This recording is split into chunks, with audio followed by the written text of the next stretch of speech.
It's really funny because with Ed, when it was just me and Ed, we only had an hour and a half episode, and I feel like this one's going to be a lot longer. That I don't know what that says about me, but here we are. Here we are. Like, it was a fun one. Welcome back to Punch Drunk Nerd, everybody. It's me, Luis Gonzalez, and guess what? It's only Miguel Sanchez. That's right. Miguel and Ed have tag teamed out. Instead of having all three of us, it's only the two of us again. But don't worry, we're going to have a special guest later today to talk about The Last of Us. But yes, Ed had to go away and Miguel is back. So we're going to see how long this episode is going to be. If you've seen this episode, if you've heard this episode, you know what we talk about. We talk about the nerd news. We're going to do a feature discussion about The Last of Us season finale. And then we're going to wrap it all up with what we're into. And we're going to jump right into the news, okay? I was walking down the Ralph's, our local grocery chain, Albertsons, whatever you have, Chimichangas, Aldi, Trader Joe's, Whole Foods. What other grocery stores are there? Is Chimichangas a grocery store? No, it's not. I was trying to think of Piggly Wiggly. That's a grocery chain, right? I couldn't think of it in time. That is. So I was walking down a grocery store, and I saw something that made me giggle. Oh, no. Oh, God. What is it? Pepsi and Peeps are doing a collaboration for a limited time. I saw this and I stopped in my tracks and I was like, Sarah, I have to get this. Okay. There's a lot fighting. The wolves inside of me right now are mauling at each other. So I go ahead. What are your thoughts before? I'm angry is my first thought. Okay. My second thought is just why? What are we doing here? First off, Luis, are you a fan of Pepsi and or Peeps? So I don't ever drink Pepsi and I rarely eat a Peep. It's so full of sugar and it's gross. I usually, if someone offers it to me, I'll take one, but I never really buy a packet. It's probably been years since I bought a packet of Peeps. So, I would be worried, actually. But if there's one thing you need to know about me is I'm a gimmick boy. I love gimmick food. I love gimmick drinks. I don't care what it is. If it's got a gimmick, I'm here for it. So what I did was I bought a pack of, what is this? Is this a 12 pack? It's a 10 pack. 10 mini cans. Is that right? Why would there only be 10? Shouldn't there be 12? Anyway, 10 mini cans that are 7.5 ounces. I haven't drank it yet. I bought this last week. I know. Yes, Luis. Yes. I was going to ask for a moment from me to just, can you crack it in the mic so I can hear the click and the tss, and then I just really want that moment of you opening it, sipping it, and hitting me with that at the end. I'm gonna open it, I'm gonna crack it, and then we're gonna get a genuine reaction of what this thing tastes like. Pepsi Peeps. Okay, first off, everyone knows what a Pepsi tastes like, whether you are a fan of Pepsi or you're not. You know what I mean? They say, like, is Pepsi okay? And you go, yeah. I'd rather have a Coke. Sure. And then you've had a Peep. And I feel like most of us are in Luis's camp with, like, if you offer me a Peep, I'm not going to be an asshole. Yeah. I'll say, yeah, I'll have one.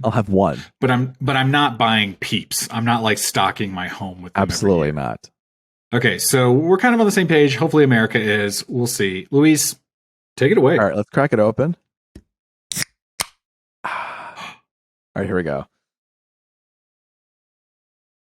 It smells like a Pepsi. All right, now I'm going to drink it.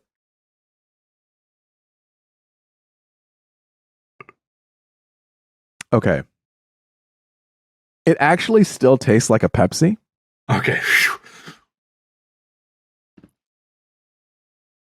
Honestly, it's very just a hint of Peep, an aftertaste of a Peep sweet sugar marshmallowy taste. That like a mouthfeel. Like, does it coat the back of your? It kind of coats the tongue and the top of the roof of just I did just have a mini marshmallow after I drank a Pepsi, but it's not egregious. It's like, okay. I think they balanced it about 95% Pepsi, 5% Peep. Okay. And just out of curiosity, I'll let you finish this thought. Sorry. No, and also, I think, yes, it's a 7.5 ounce can, so it's not a typical 12, but I think there's a drink where you could potentially drink the whole thing without getting sick. Even you know what I mean? I think they did a good job, of the more Pepsi than Peeps. Can we as I drink it, what's up? I'm sorry, can we come back to like the smell for a second? I really want to get a sense of it. Can you just like one more time? Again, I think predominantly you get a Pepsi smell, but now that I've drank it and it's living in my mouth, I can smell just a tiny whiff of that marshmallow sweetness. Okay. But it's not overbearing, which I was afraid this was just going to punch me in the mouth with like this sweetness, marshmallowy thing. But it actually did a good job of kind of balancing the flavors as far as like an American soft drink, trash drink that you can get. Like it's pretty, it does a good job. These goddamn Americans with their trash drinks. It just adds like a little bit of like almost even lemony, but not really, like zest to it. And now that I've been drinking it, the marshmallowness is kind of lingering in my mouth. So when I drink it, it kind of amps it a bit. But I think I'm okay with it. I don't think it's terrible. I probably will crack one open when I need like some sugar, you know? When the blood sugar's getting a little low. Yeah. It does feel like I just ate some cotton candy now that I finished drinking the drink. Do you feel like a little hyped now? Like you could. I'm feeling excited. I'm excited to dive into this podcast. We got a lot to talk about. You know what I mean? I feel like I could talk for a long time. I feel like we could do this for 3 hours, maybe 4. If I'm gonna one last thing on this Pepsi thing. Okay. It's Pepsi featuring Peeps or whatever it's called. It's got the whole Pepsi X Peeps. Show the can. Yeah, I was gonna say. So it's not called Peepsy. No, what a missed opportunity to call it Peepsy. I guarantee I am not the first person to say that. That has to have been the first thing the marketing department heard back as far as criticism. It's right there. It's right there. They were like, absolutely not. We are not going to change this to Pepsi. But apparently Peeps is the lesser brand. The case comes in different colors of yellow, green, and blue. If you're on YouTube or on Spotify, you'll see that I have the yellow variety. I like it. It's reminding me when we first started, like one of the early episodes, I had one of those. You remember when Coca-Cola had the Space Coke? Yes. They were supposed to like taste like space. Yeah. I'm regretting now that I didn't crack it open on the pod. What a fucking missed opportunity. Well, now if I ever come across it. If I come across another one, we'll do it. And that'll be a feature that we do now. Well, you know what? It's funny you bring that up because I feel like another food that we could test on air is this corn cob crust pizza from Little Caesars. Ed shared a photo of it. Google it. We're sharing a photo here. It looks like insanity. The way I'm so angry right now is beyond anything I've ever felt in my entire life. I already don't care for corn, especially on the cob. I like corn. If we take myself, like my personal views on corn out of it for a second, okay, that's okay. What the fuck? All right. Corn on the cob? It's literally the corn on the pizza? Cob. The corn on the cob is acting as a crust, not like broken up into bread crust. Literally the crust, take the bread out, replace it, and it is a corn on the cob. This is one of those. This is one of those like Ian Malcolm, Jurassic Park, like, you know what I mean? Whatever the line is about, like, did they even think that they should or whatever? You know what I mean? Yeah. What the fuck? Okay. And so, Miguel, you don't know this because I love bringing surprises to the show. Obviously, Ed. You have one now? Ed, no, here it is. No, obviously, Ed isn't here. He's unable to speak for himself. But Ed is speaking from the grave. He does have a comment to say that I wanted to share with us. I haven't even heard it. Now we can respond back. Hold on. If he's about to push a button and not even be here to react, I'll flick him right in the nuts. Okay, hold on. Okay? Let's see if this works. Someone once said, pizza is a lot like sex. When it's good, it's really good. When it's bad, it's still pretty good. Now, I don't consider Little Caesars as good pizza, but it is pizza, and they are daring to take pizzas to different places and new frontiers. We all know that I've put corn on my pizza from time to time. I think corn has a place in a lot of foods that most people wouldn't consider. But on pizza, without a doubt, it can belong on pizza. Whether goof or truth, whether it's actually practical or not, whether it's physically possible or not, Little Caesars has dared to do what too few pizzerias have ever tried, and in so doing has vindicated so many corn lovers in this world and embraced a vision that corn and pizza can coexist. And even if this was just for farce, it has started the conversation. Today, I felt seen. This has been Edward Ball on the Corn Cob Pizza Crust from Little Caesars. Wow. Before I comment on anything else, I just want to point out that talking about his love of corn, I've never heard Ed so out of breath. He's just so passionately fighting for something. I feel him. Every muscle fiber is working hard in his body to make me want to like corn on a pizza. And he's dead wrong. Again, America sides with me. Okay. But I'll give it 10 out of 10 for showmanship. That was, he really did try to sell me on that. I've never heard him so poetically. I've never heard him beautifully speak about anything before. Neither have our listeners. Normally, it's very like rantable, you know. But he had time. He put that together. That was really almost as good as his speech at my wedding. You know what I mean? I want to print this out and put it on my wall, just like this poem. You know what I mean? If we were big enough, we would sell shirts with just like the speech of corn. Just the speech? Yeah. That should be the first thing. Whew. Man, he did make a couple. I will say I was dogging on him a little bit because that's what I do. But he did make some good points. And in the fantasism of what he was doing, he did make some good points. I keep wanting to say Jimmy John's. Little Caesars. Little Caesars is daring, to borrow a phrase, to do things that, you know what I mean, other pizza places aren't doing. Right. And as we just discussed, Luis, you're a gimmick boy. I love a gimmick. You love a gimmick. I'll eat it. I'll try this. I tell you what, I'm not so much a curmudgeon, okay? I will try this pizza on the pod, and I'll give it a fair shake. If I like it, I like it. Okay. I think we're not. Look. I think it's got to be a joke, and he says it too. It could be a farcical thing, and maybe they'll hopefully add some corn one day. But they're advertising that you get a 2-ounce, 2-liter bottle of butter that goes with this thing. You know what I mean? So I mean, clearly this isn't like a real thing, okay. And there's no way that you can manufacture this for the mass to just create this incredibly bespoke type of pizza that people can just pick up and grab. You know, that's their jam, isn't it? That you just show up and pick up a pizza, grab and go, hot and ready. You know, but I do love corn. And Miguel, I have to ask you: have you not had Mexican elote, like that comes in a cup with the mayonnaise and the spices? So listen, my name is Miguel. Okay, your last name is Sanchez. My father is from Mexico. Yeah. Okay.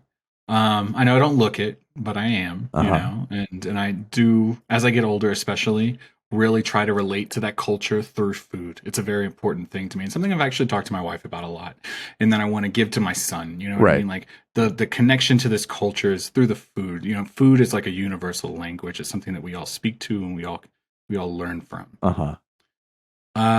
Fuck corn. All right. Oh my God. I'm not eating. I don't care. Mexico, you know what I'm saying? Europe, Canada, America, the ocean. I'm not eating corn. My goodness. I'll eat one of them little baby ass corns in like a salad. You know what I mean? I'll do that. But no, I'm not eating corn. And especially and respectfully, yeah. I will never eat corn with mayonnaise. Okay. Butter, never. I mean, butter on corn is one thing, but like corn like mixed into butter. Yeah. No, no, baby. Yeah.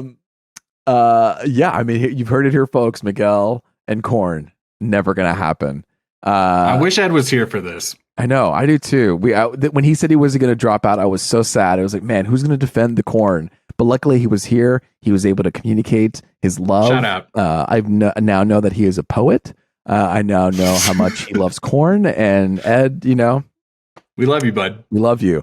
I also want to say that the taste of marshmallows is still lingering in my mouth as we talk about this. So the aftertaste really stays strong. Do you get that like that that feeling in your Yeah, tongue and your I'm getting it a little bit. I think it'd be a fun kids drink. I'm kids like, this is great at like a party. At a party or something. So what I'm gonna do is I'm gonna crack this beer, and I'm gonna drink this instead. What beer is it? It's a hazy IPA because I love hazy IPAs now. I got it from Trader Joe's.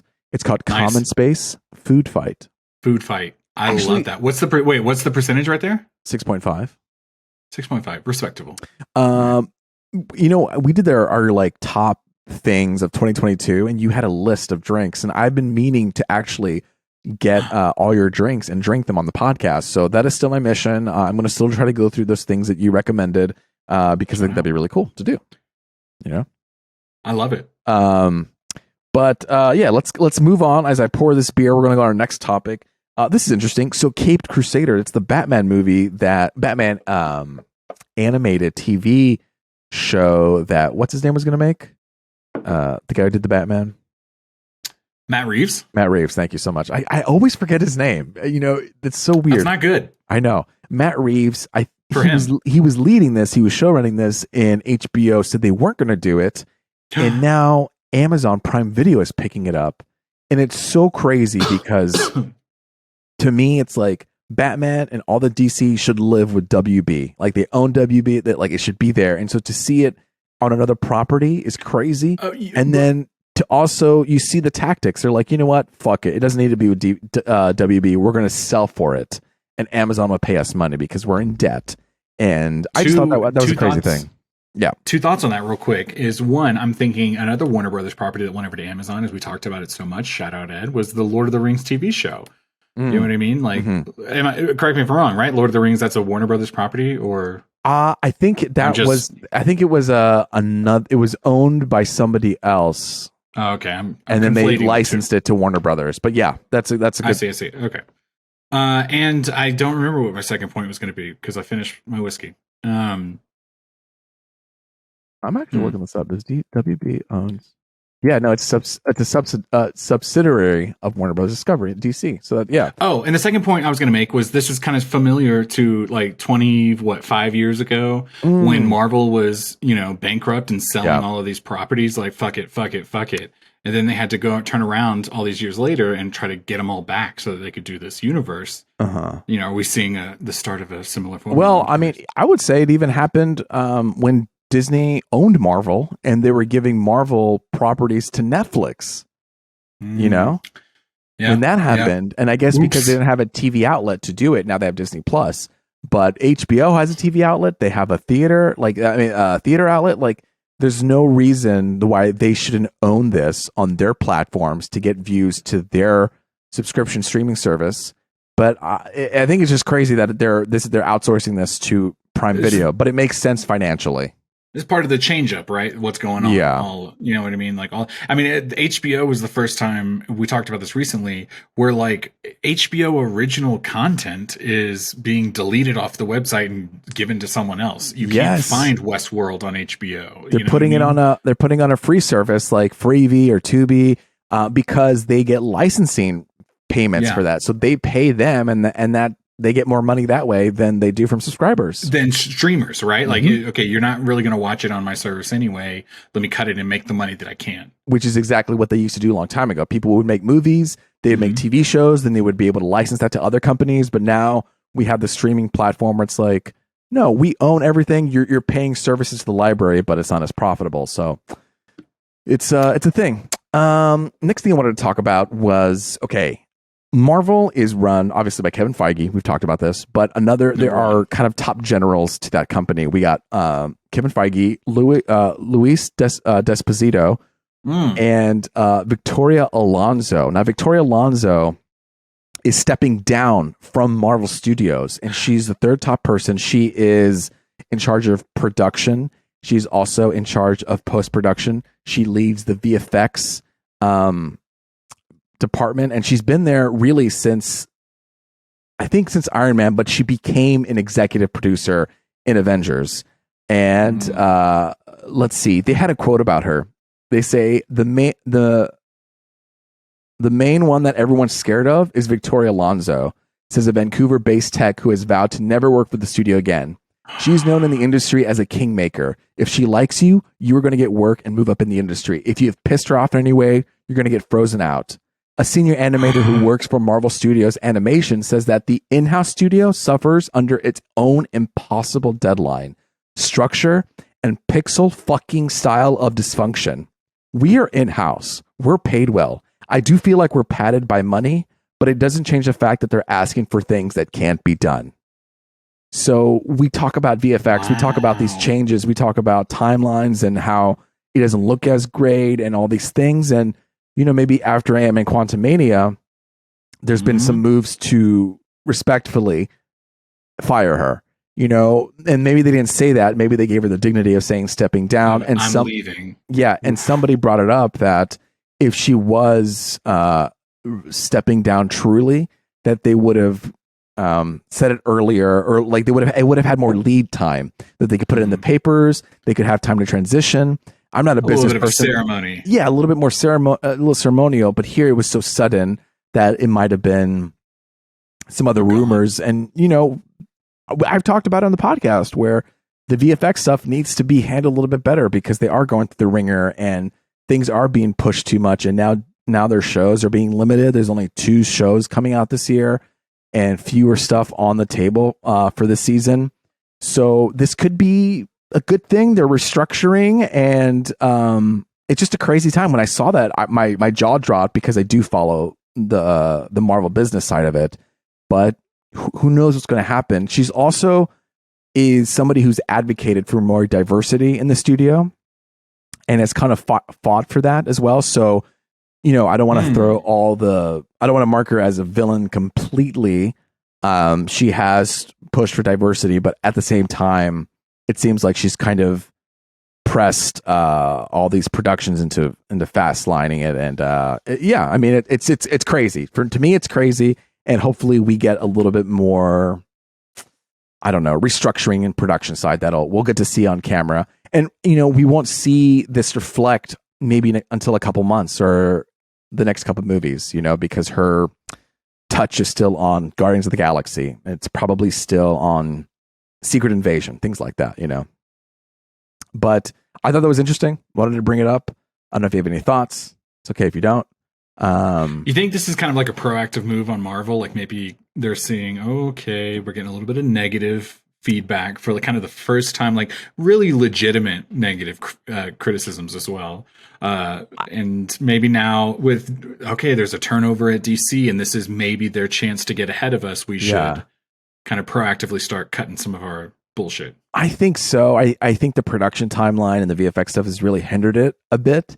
And again, like I said, after Quantumania and people kind of not liking kind of what was seen on there, just visually and story-wise, which is another topic, is writers, and maybe the production timeline pushed writers to just not write a good enough story, and that it was just kind of sloppily done, you know. And I was on watching TikTok, and this person brought up a good point, how in the past a lot of Marvel movies were made by film writers who did films, and currently the writers for Marvel have a lot of experience doing TV shows. And so as they start doing episodic filmmaking, they're leaning on people who do TV shows to kind of write it.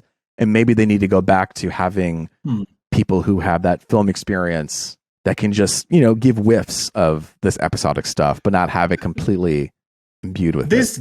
It does kind of feel like, especially phase 4 being a transitionary phase, you know what I mean? Like, okay, this is what we're doing right now with Marvel, where we just landed, you know, this most massively successful thing we probably could have ever have done.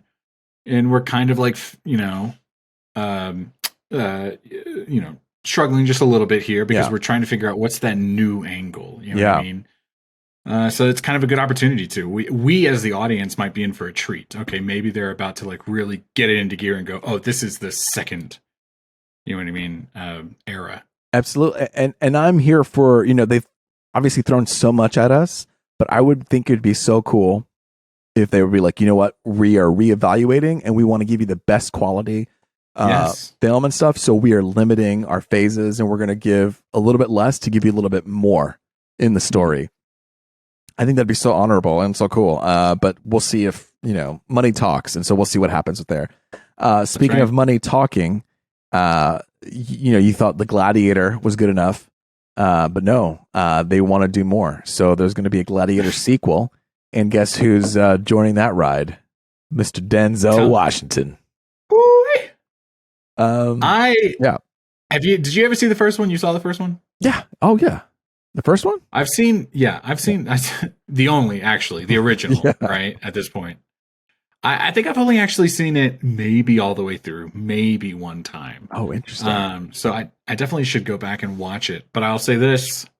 Initially, Ridley Scott doing a sequel to a beloved property. Okay. Yeah. Whatever. That's kind of how I feel, right? Like, all right. It is Ridley Scott. Like, he is a good director. Right. Gladiator is such a big iconic movie. It's kind of tough to do a sequel, but maybe he's got something in play. And then you start hearing the cast, and it's that guy fucking Paul Mescal, right? Okay, everyone's talking about him. He's hot. It's like when fucking Timothy Chalamet got Dune. You know what I mean? Right. You're like, oh, okay, like this is a big moment for him. We got it. We see it. And then it's Barry Keoghan, which we know is I love him. You love Barry. Let him be in anything. Now I'm like, okay, Miguel's like, all right. Fuck yeah, like I could maybe watch these two. Oh, we Gladiator? All right, let's see these two. When they said Denzel Washington was coming in this movie, I think my head almost exploded. That's amazing, okay? I love the idea of Denzel Washington. It blew my fucking mind when I was reading the article. Yeah. And they said, oh, this is the first time Denzel Washington's reuniting with Ridley Scott since American Gangster 16 years ago. Whoa. Wow, that's crazy. I had to pause. I was like, you're fucking, how many years ago was fucking American Gangster? I saw that in the theaters, Yeah. One of my favorite movies. So anyway, I'm kind of excited now. Denzel Washington, not really sure. I don't really read into like who's playing what, you know what I mean? Like, I don't know what the structure of the characters are just yet. Same. But all three of them, I don't know Paul Mescal very much, but I understand that he's having a moment, so I get why he's here. All three of them interest me. You know what I mean? I really want to see what they're going to do with this. Man, I think there's so much just gravitas to the first Gladiator that Denzel's going to really bring that, that you kind of need someone to just fucking. I mean, Denzel's going to be the lead? I don't know, but even if he's not, he's still going to be a good addition to really make it refined. I think it's a good grab. Barry Keoghan has to be the bad guy. Paul Mescal has to be the good guy, and Denzel Washington is like the older mentor. Yeah, right. Yeah, I think so. That has to be what it is. I remember Ed gave us like a plot of it, like the potential. Yeah, the original plot was something to the effect of like Russell Crowe's character, I don't know, being pulled through like the pits of hell or something, right? It was like God of War-esque. It is. I'm reading this thing. The sequel takes place years after the first film ended, where Lucius is all grown up and ready to embark on his own journey. That's it.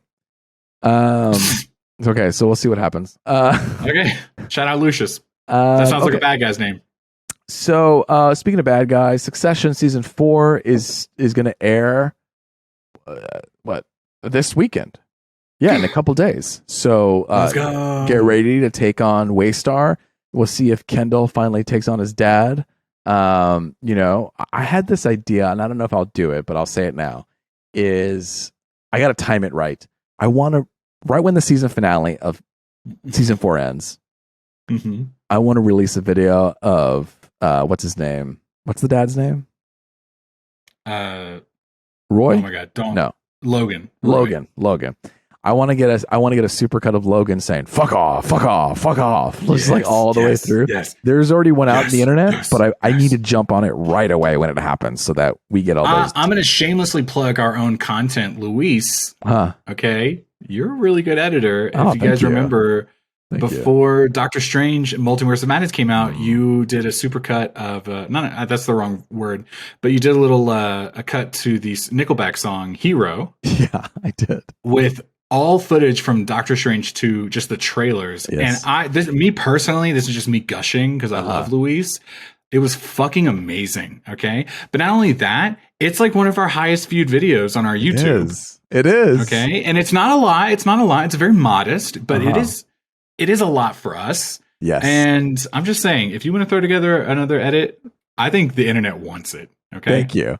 I will do that. It won't be as glamorous as that music video, but it was it will good. be effective. Oh, dude, I even Luis, for your enjoy it. I turned birthday? it on and watched Oh my it. God. Can I tell you how many times we watched it in my house? Me and Kristen both. We would just turn it on. And it's now like when your algorithm, like they'll give you a channel that's like, do you want to just rewatch these videos again? Yeah. It comes up in that one. Like not first, but it definitely comes up like, you like this one though, right? And I'm like, yeah, I fucking love that video. Yeah. For your birthday, Luis, we'll do an episode on the pod, okay? And me and Ed are going to break down all of our favorite moments from that music video. That's good. Okay? That's good. This is get my drunk. promise to you. Yeah. Okay? When we all hang out again, we'll get drunk and we'll watch it again. Like, all right, everybody, watch this. Yeah. Over and over and over again, dude. Oh my God. Okay. People are listening right now are going to be like, oh my God, cut this. We get it. No, but check it out. It's on our podcast. It's on our YouTube channel. I do this music video and I chose Hero. They're like, why did you choose Hero? Because that was the theme song for Spider-Man when Sam Raimi directed it. And since Sam Raimi was coming back to Marvel to direct this movie, I was like, oh, would it be a funny way to connect the universes? A brilliant thought. I did post it on Reddit and we did get some pretty heinous comments about why did you choose a Nickelback? And it was like, you're an idiot and you don't get it. What was happening here? But we're done talking about it. It was amazing. It was beautiful. We love you, Luis. Thank you. 2023 is your year. And yeah, one little last bit of news. Yes. I don't know anything about it, but I already am hyped and ready to go. Okay, so Miguel, I just texted you what I'm about to talk about. But Fast and Furious, the movie is coming out on AMC, obviously all theaters. And what AMC does, they create these popcorn buckets. If you go to our TikTok or social account, you see me opening a popcorn bucket of Mjolnir for, yeah, and you'll see it on YouTube, the bucket. You see me opening Mjolnir popcorn bucket. For viewers who don't know, this is the popcorn bucket right here that I got from AMC. You fill it up right there, and it looks like Thor's hammer and a rock. Now, when Fast and Furious comes out, what you'll get is a fucking car toy where you can put popcorn in the back of the trunk. It looks like a literally like car you get at Toys R Us. You know, the size like of a remote control size car. Like it's big. Yeah, wrapped up in the container you would typically get it in, like in the box. When I saw it, I didn't even think it was a popcorn bucket. I thought they were just giving away toy cars at events. And then I kept reading it and I was like, holy shit, this is a popcorn bucket thing. I think someone leaked it out. So this is like hot off the presses news here. But yeah, it's God. Fast and Furious Dawn's Charger. It's a collectible popcorn container, and it's for AMC theaters. We make movies better. Luis, I don't want to pressure you, and I know it was a bit of an ordeal to get that one for Thor, okay? And I see why we would get Thor over Fast and Furious 100%. But if you could please get one of these. Oh, it's so easy. Yeah, I mean, just go get it. Do you know what I did for this Thor one? I think I was working from home. So, and I have AMC A-List, so it's super easy for me to get into the theater. I literally just got any movie for AMC A-List. I reserved it. Hold it while you tell the story. What's that? Hold it while you tell the story. Oh, okay. See it. Yeah, I walked in the theater. I reserved a movie I wasn't going to see at all. I walked in around 12 in the afternoon. I went right to the concession stand. I was like, excuse me, do you have one of those Thor popcorn buckets? They handed me the box. I left the theater immediately. The ticket person was like, what the fuck? Where did this person go? He just... So I can easily do the same for Dom's Charger. I will reserve a movie that day, not see it, walk up to the concession stand, get the popcorn bucket, and leave. So when that happens, look out for our socials. I will be unboxing it. I'm just saying, you're really selling this AMC A-List subscription. Like, think about all the perks you can get. And fucking, you can just walk into the movie theater. You know what I mean? Yeah. I've told the story a million times, too. They were giving away sunglasses for Men in Black International. And I was leaving a theater with Sarah. And I was like, what's going on? They're like, oh, we're giving away to people who are seeing it on IMAX. Like, oh, okay. I buy the ticket for the IMAX through AMC A-List. And I'm like, here's my ticket. Here you go. And then I just left. And that was Shut the fuck up, Luis. Yeah. What? I know. I think I have the glasses somewhere. I was really proud of them. Dang, that's wild. Because you had already seen the movie and you could have maybe, seen one more that day or something? Yeah, but it was late and I was like, I just need the glasses. And then I showed it to her. And it's free because you already paid for the subscription. Exactly. Wow. Yeah, it's a good deal. I'm impressed. Yeah, I know. I'm thinking about getting stock, but we'll talk about stocks later in this podcast. But, that's the news. We're done with the news. So now we are finally going to talk about The Last of Us. It's finally wrapped. Before we do that, I'm sorry. I just wanted to check in with you real quick. Absolutely. Are you dressed like Joel Miller from The Last of Us right now? I am dressed like Joel Miller. Was that on purpose, or did you just wake up looking like this today? Absolutely. Well, sometimes I do, but no, today I thought I'd be dressed up for the occasion to talk about The Last of Us, You could not have picked a more perfect green, like olive green shirt. You know what I mean? I feel like I could pull him off for Halloween. Joel is Spanish now. You know what I mean? Yeah. Luis, come on now. I can do that. I got the mustache. Let's hear your best. Put a little more gray. Yeah. Let's hear your best, Joel. Oh, fuck. What is it? He says, your cargo. No, that was terrible. Even when I said it, I was like, that's wrong. I can do like maybe his mouth. I got to rewatch the show. I got to Nope. Silent. From this point on. Silent. No, I don't know. I'm going to work on it. I love it. Yeah, we're working on it. I got to rewatch the show because it's great. But you know what? Let's stop making impressions and stop talking about what I'm wearing. Let's talk about The Last of Us.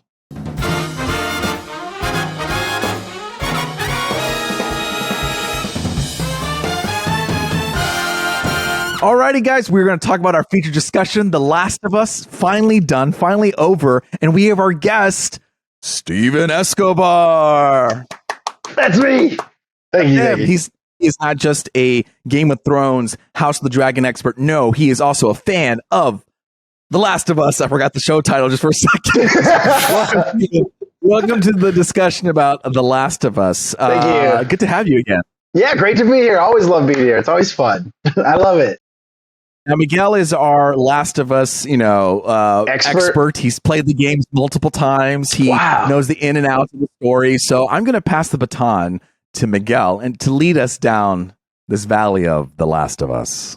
What's going to become painfully obvious as we record this episode is that the way that Steven is an expert on Game of Thrones, the books, the shows, I'm going to think myself of that person, but I'm way less. You know what I mean? Making it is half the battle, man. You just do it and it'll finally come out.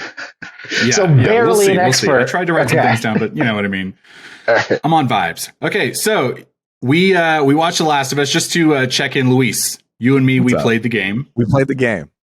And Steven, correct me if I'm wrong, you haven't. No, I have not. Okay, so that's good because Ed had to sit out this episode and he hadn't played the game either. So you're kind of like that, that audience member for this episode. You know what I mean? Yeah. So I'm going to be throwing a lot of questions to you about that. Okay. But again, it's all vibes. All right, so it's all vibes. You kids and your lingo. I swear you're a year older than me. Okay, so let's just do a real quick general, thumbs up, thumbs down, quick thoughts. Yeah. Let's talk about this as we are going to talk about the season as a whole. Why don't we talk about this episode specifically, just starting off? What did you guys think? Steven, take it away, man. Yeah, we talked about the last episode, the very last episode. Yes. Yeah. The last of the last. The last of The Last of Us. Yeah. I thought it was beautiful. I find the show just beautiful, deep, touching in a way I never thought it was going to be. And to see his complete about face, what's his name? Joel, how in the beginning he's just this dark, cold, and now he's the one trying to initiate conversation. He was being so sweet too, and he was like, she was very girly. I'm not saying you're not. She has a beautiful smile. I'm not saying you're not. He's being so sensitive, so aware, so delicate. And now she's cold. Now she's a little closed down, shut off. They've almost switched roles in a way. I didn't see that coming in a million years. I thought that was so intelligent. It was just so nice and refreshing to see these two grow. I mean, they grew in what seems like a short amount of time, but that's awesome. I thought it was beautiful. I do have a point that I'm going to bring up a little later as we talk about it, about the idea of how did you feel the relationship ended at the end of the season? Did you feel like they landed that moment? So we're going to talk more about that as we keep going, okay? But Luis, real quick, man, thumbs up, thumbs down, general thoughts.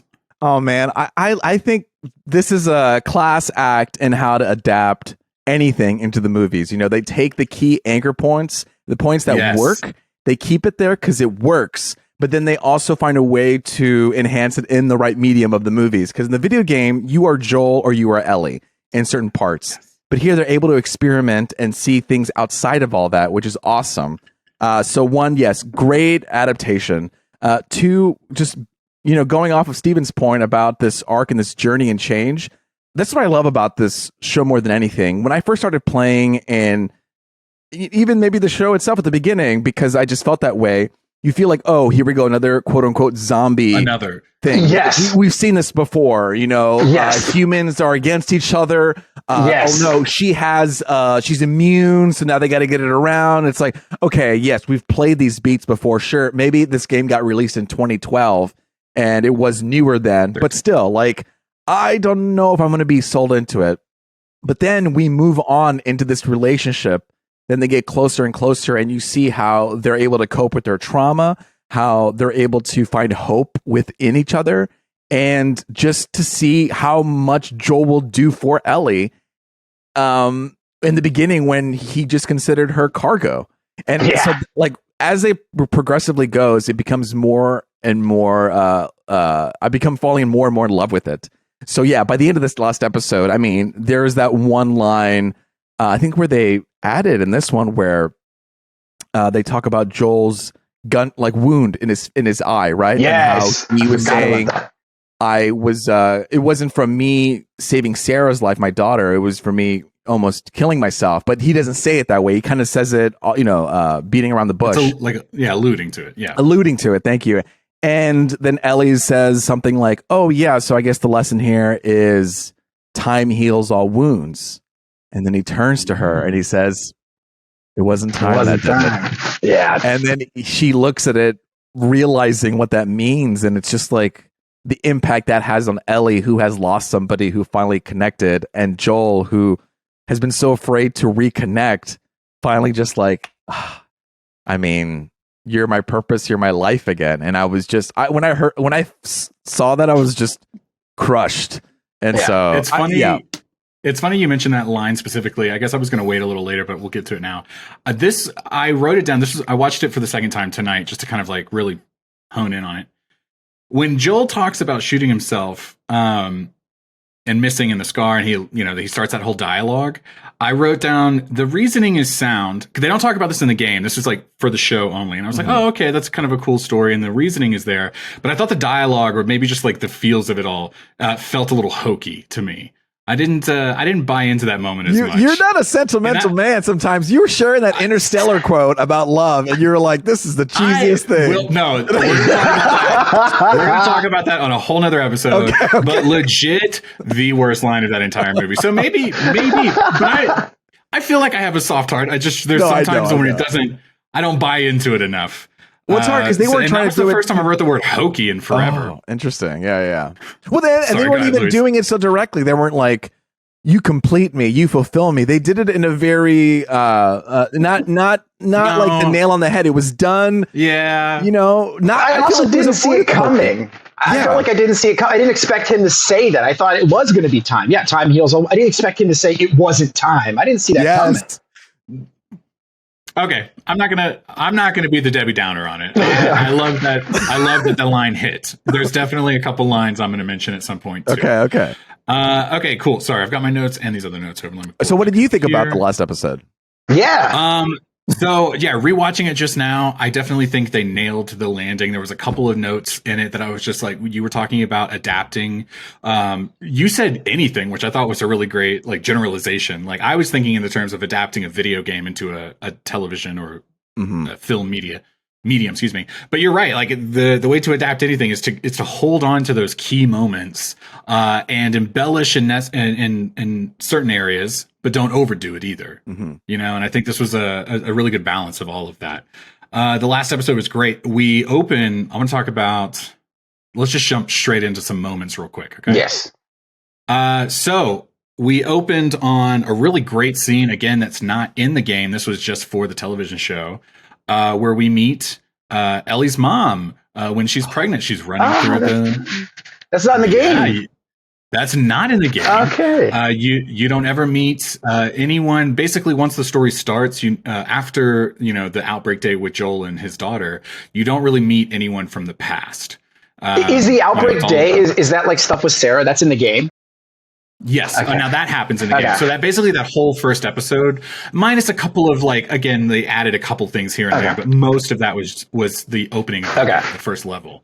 Which is another great way to start this story. You jump right in, and then they cut to 20 years later, and then all of a sudden you're like, "How do I even process what just happened?" Yeah. I'm sorry. I'll go down a hole. Anyway, we meet Ellie's mom, played by Luis. Do you know who this is? Ashley Johnson.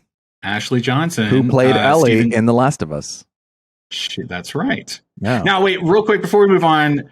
Steven, do you keep up with the video game side of it at all? I know you didn't play it, but do you kind of know the gists of things? The only thing I saw my nephew play 3 different parts in the game. The first one was Bill, the second one was Henry and Sam, and the third one was the DLC in the mall. Those are the only 3 things I saw. Yeah. Wow. So dude. That's it. And then they also pointed out the actors. They were like, "Oh, that's Tommy. Oh, that's Joel in the game." Yeah. So I knew that was her because just my nephews told me. Okay, cool. So that's the thing is I don't know because later in the episode I am going to talk a little bit about part 2 and some of the things that maybe are set up for that story. But I also don't want to give any things away. I'm very careful about what I say to Luis because I really want to play Luis, part 2. Yeah, and I don't want to ruin that. And I don't know if you're ever going to play the games, but I also don't want to jump too far ahead. So it's good to know what you know. Anyway, so Ellie's mom, this was again brand new. I'm going to say this about 6 more times. What a great moment. I wrote down a lot of notes about this actually because it really kind of, especially the second time around, kind of affected me a little bit more. It was, whoa, this is kind of a heavy thing that's happening. The craziest thing straight out the way is she runs into this house and is being chased by an infected, and she has to battle this infected to save her own life, and she kills it. And before she even knows it, she looks down and there's a whole baby there. Mm-hmm. Oh, yeah. And the second time watching, that really got me. It was just whoa, she was imagine being so terrified for your own life. You know what I mean? That I'm fighting every last second to stay alive, that you don't even realize this super important thing is also happening. I thought that was kind of a moment that I took pause. Yeah. How did you guys feel about this scene? What did you guys think about it? Man, well, I guess I'll go for I think it's the thing I love about, like Louis said, I wasn't interested before this came out. I really wasn't interested. I was like, okay, it's a video game. I don't really play video games. They're adapting it 1 for 1. I don't know why they're doing this. It's a zombie thing. I'm not interested in the zombie. I wasn't interested at all.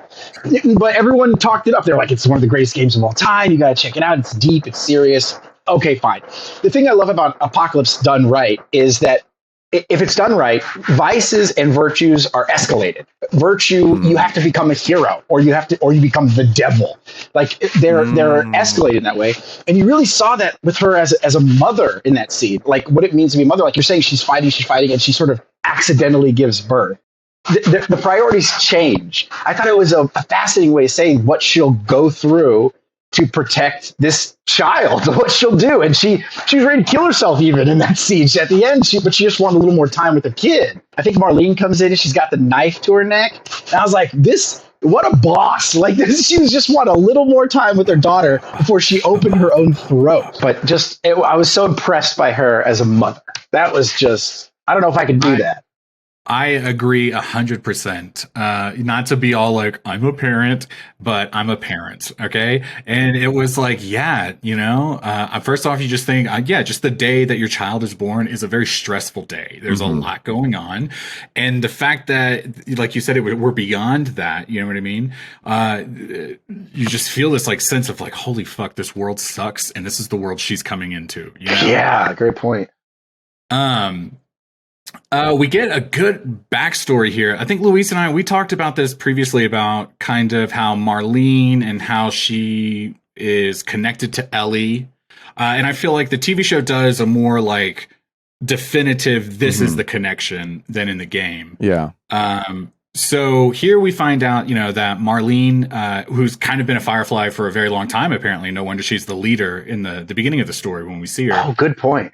she's been doing this for a very long time. And not only that, but she knows Ellie's mom. They are a part of the same group.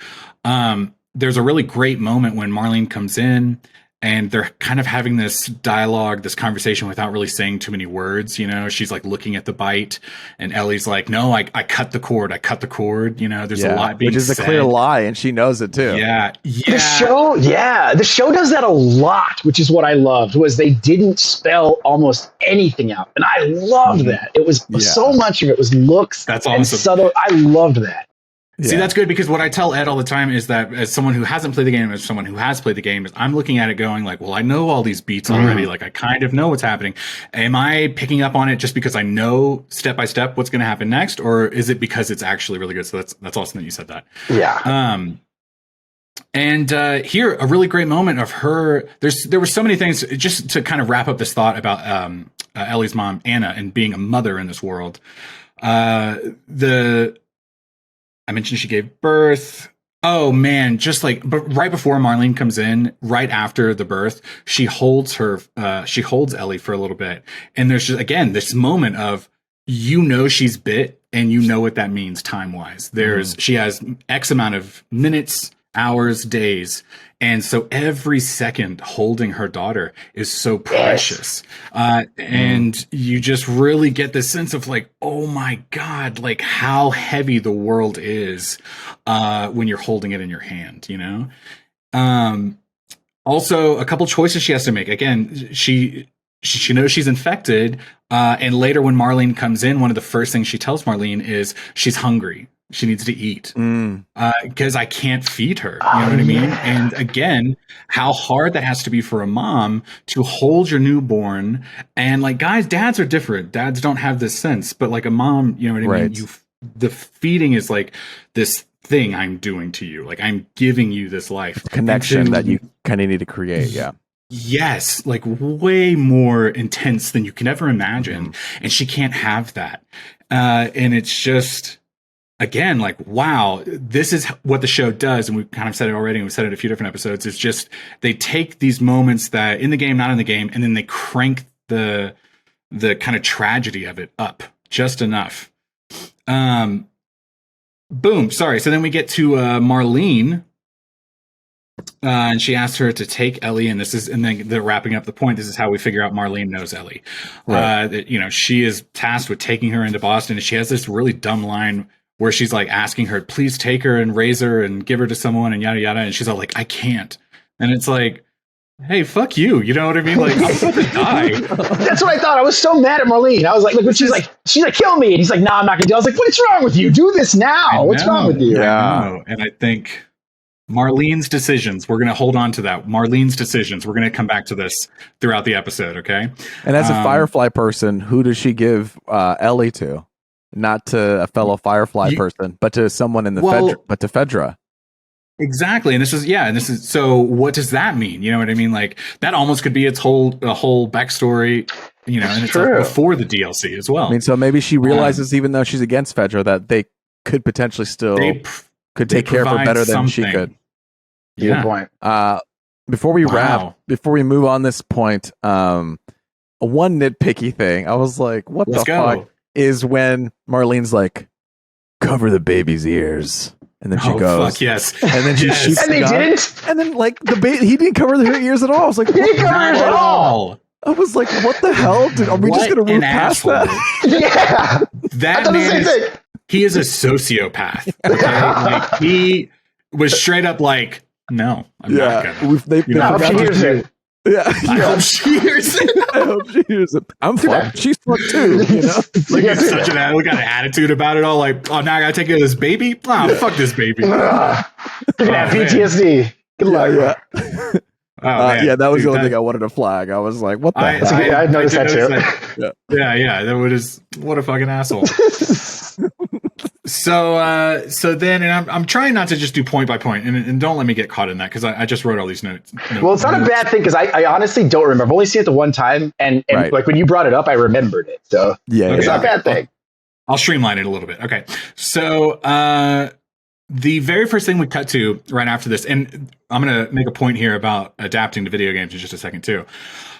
We see Joel and Ellie kind of on the broken down freeway. He's like kind of getting out of an RV or whatever. This moment was such a great continuation from the last episode. Ellie is still very much like feeling the trauma of what happened to her. We talked about how this like last moment with David matured her in ways that she did not deserve to be and it was not ready for. And beyond the world of the zombies and the affected and how you have to worry about life now, she now is going, oh my God, there's a whole nother level to the trauma that can be inflicted on you. And I thought this was a great show of like this kind of PTSD she's going through. Joel is like kind of doing that dad thing, which is a new thing for him again. You know, just let me find something that's going to make you happy. Here's the boggle. I'm really bad at words. I'm talking about a guitar. Wouldn't you like to learn how to play guitar? And all of her responses are very muted and flat and just like, oh yeah, okay. You know, this, and I've said it the last kind of couple episodes, but from start to finish, I think Bella Ramsey nailed this character. Yeah. What it can be so hard when everyone has their idea of, oh, this is how the character should be played in sound and look, and that was her big thing. That was the thing that people tore her up on the internet about. Was she doesn't look like Ellie, and it was so fucking. It was so dumb. It's like that's a video game. But she just absolutely nails the persona of Ellie from start to finish, and I cannot shout out Bella Ramsey enough. She was maybe my favorite part of the entire show. She's so good. Little nod here, Joe. He mentions the guitar. We haven't really seen that. In part 2, there's a little bit more of the guitar play. You actually play the guitar several times in part 2. Oh, like Guitar Hero? You're like supposed to like beat to beat? Oh, like... 100%. That would be more fun. But less realistic. Okay. No. It's kind of because they did that with the DLC, didn't they? When they were, well, I guess you didn't. I don't know if you. I think you did. She play the guitar in the DLC. No, they play the not Mortal Kombat, but they play like a fighting game. Oh yeah. And you have to imagine it. I noticed they changed that from the game in the show. In the game, there's no screen. And then in the show, they're just like, we'll put a screen in. Well, because it's like you can actually make it Mortal Kombat. We own the rights. Well, that one, it was like X, square, triangle, and it was like. Oh, that's interesting. It is similar. So on the PlayStation, it's it has the touchpad on the controller, kind of in the middle, and so you strum the guitar. You move the stick to whatever note they're highlighting. You move it to it and you strum. Okay. See, and you play like the first few notes. And the first, I'm gonna be real. The first couple times you do it, you're like, this is fucking amazing. All right. The fucking every detail. But like the more you play it, just even on your first playthrough, she plays it kind of a lot, and you go, okay, we doing this again? Like, right. And then so on my multiple playthroughs after that, I would always run past the guitar, like, fuck the guitar. I don't want to pick it up. I've moved on. I'm getting lost in this. Let's talk about a moment that is in the first game that people really love, and I want to hear both your thoughts on this. So, as I was mentioning, she's traumatized. She's feeling very down. It's kind of a tough mood. Joel's even asking her, hey, you're being really quiet today. This is very unlike you. And then for a brief moment, we get to come back to that kid again, really. You know what I mean? Back to like kind of that innocence. We see the giraffe scene. Yes. Okay. So Ellie drops the ladder. She runs off. Joel catches up to her, and when he walks into which is almost shot for shot from the game too, as he like walks through the door, you see the giraffe, which is a real giraffe, and a real giraffe. That's wild. I didn't know that, but I every day I go on like Wikipedia, like the homepage, like still learn a little stuff. And it was one of the pages. It was like, did you know it was a real giraffe? I was like, what the hell? I just assumed it was CG. I never would have guessed that. I'm learning a lot about Steven in that one sentence just now. He just said every day I go to Wikipedia, and I'm like, that's a smart man right there. Okay? Yeah, I try. I bet you donate to Wikipedia every year too. Yes, I didn't know that. Yeah, of course. Oh, I'm telling you, vibes. He's always asking for help. Yeah, they're always asking. You know what? That's good. That's good. He's keeping it alive. Yeah, then you go. So giraffe scene again. Yeah, you're right. The internet was kind of back and forth on this. CGI, not CGI. I will say the first time I watched it, I was like, yeah, that's a real giraffe. The second time I did kind of see a couple shots where I was like, I could see why they think this is maybe it's because a of little the CGI. It's because it had a blue background, and so the background was fake. And gives so it that like and edge. so when you have exactly the edges of it, and so that's why people might think, and the lighting is different from the outside, so that's why it's like this is a little bit. Is it real? Is it not? That's why it was kind of tricky, but. I just assumed it would be insane to do that with a real. I just thought that's crazy. Yeah. They wouldn't. I'm impressed. We're not going to throw a lot of infected in the last season just so that we can make the giraffe super CGI. We have the budget. Yeah, that's a good point. We want to make it look like the Lion King. Talking about the CGI though, I will say this: I did write down at one point after the giraffe scene when they were walking. I can't remember. It was just like the cityscape in the background. The cityscape can be a little bit. I thought it. No, I was going to say good things. I thought it looked good. Oh, okay. But I mean, maybe I was wrong. I was watching it on a smaller TV. Unlike Ed, who watches on his phone sometimes. He's a Tuesday watcher too. You know what I mean? We've talked about this, where he doesn't watch The Last of Us on Sunday night. You know what I mean? He's like, I'll give it a couple days, and then he watches it, and I can't do that. But he also like HBO. Yeah. What are you going to say? Go ahead. If I'm a Sunday HBO watcher, I'm sorry. If I'm watching something on HBO, it's a Sunday. You know what I mean? Yeah. I understand that. Yeah. Moving on. Ba, ba, ba, ba, da, da, da. I did want to say one thing about the giraffe. I did want to say, okay, I love that again with him being a father when, there's a giraffe there. That would be incredible. You're feeding a giraffe. Yes. She's looking at the giraffe. She's getting excited. And he's looking at her. He wasn't even looking at the giraffe. Right. He was just he was smiling, just looking at her. Yeah. Seeing the world through her eyes. Yeah. You know what I mean? This is getting to enjoy truly his daughter now. It's beautiful. That's a very good point. That's a good point. And this is going to bring me to my point, which I was kind of talking about earlier, and I knew I was going to bring it up later. I wanted to ask maybe a little bit both of you here, because Luis, you played the game, and Steven, you didn't. Steven, we'll start with you. How did you feel overall about the relationship of Ellie and Joel from episode 1 to the end? I mean, we kind of touched on it earlier, but I want to get a little deeper into it. Well, yeah. So, like I said, I was pretty cynical about it from the beginning, just because I was like, okay, I bet I know this story. I bet I can guess what's going to happen. Usually I just came as like, it's a video game. How deep can it really be? Whatever, typical. And right away he's like, oh, she's cargo, and I'm like, oh, they're gonna fall in love. He's gonna love her by the end. They're gonna be best friends. Yeah. But I did not expect it to be so, I guess, dark, but heavy dark, not just dark like Walking Dead dark. They're just like, and then they chopped off all their heads. No, it was like graphic. It wasn't just graphic. There you go. That's it. It was emotional. Right. Yes. So I think what happened was I didn't expect to fall in love with her. I didn't expect to feel that way about her, protective. And so I was kind of like Joel, cynical, like, yeah, whatever. This is, I don't want to do this. I don't want to get attached. I don't want to do this thing. And as the audience, but by the end, I was the same way. I was like, hey, maybe we should read some puns. Are you okay? Is there anything I can do? Can we go to the zoo? By the end, I was like right there with him, like, crap, I got to drop this cynical demeanor. I got to drop this negativity, open up, be a little goofy. I got to, because I don't like watching her go down this path. This is getting dark and dark for her. And I don't like this. So I understood Joel, because I almost went on the same journey with him, where at first I didn't want to care. And by the end, I was real worried for her, like extremely worried for her. That was kind of the big point I wanted to drive home. Was I was unsure again, because I played it. I wasn't sure if I'm relating to these characters and nailing this beat at the end because I feel like I know it already, or if it's actually succeeding. And that's really what I wanted to hear from you was, yes, from start to finish, I did buy it. I did buy it, yeah. One of the things that I felt, and because you played the game, I'm curious, I felt as rewatching the last episode for a second time, that I wanted maybe a little bit more time with Ellie and Joel, and I felt maybe it was slightly rushed, but I couldn't tell if that was just, again, because I played the 12-hour long game, right? Yada yada. Luis, you played the game. Did you feel any of that? I did. I don't think I really did feel rushed at the end. I think it was appropriate, and I know in that moment when you kind of get sucker punched where they get like knocked out.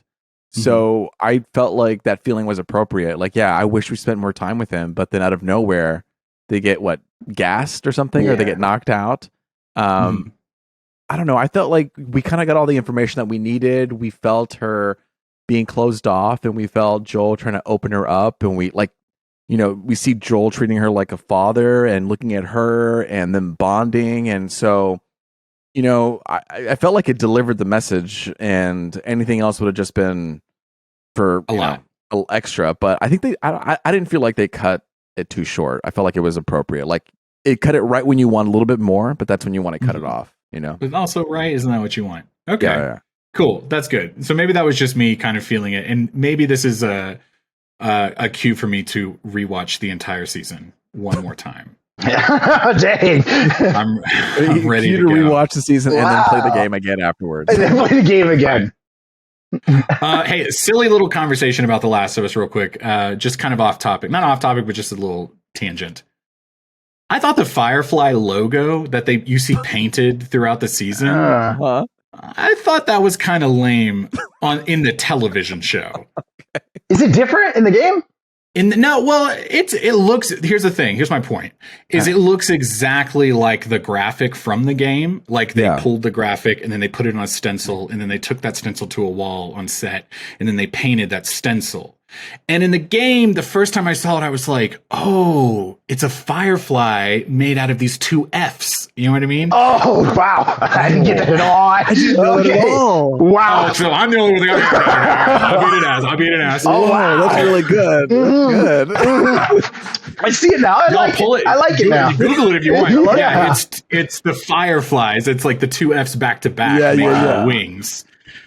So in the game, the first time I saw that, I was like, "Wow, I get that. What a poignant thing. Like that makes a lot of sense." I guess in the TV show, it did just look a little like reproduced for me. Okay. And in my head, I can't believe I'm about to say this, Luis, because you're gonna know.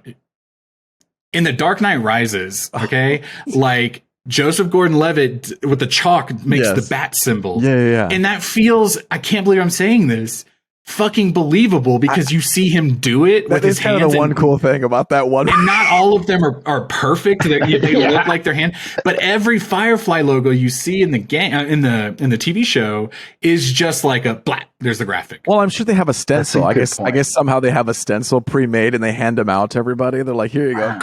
Think of the logistics. Think of the logistics of that. And do you want to get caught with a stencil of a Firefly logo? That's a liability. It's not this big.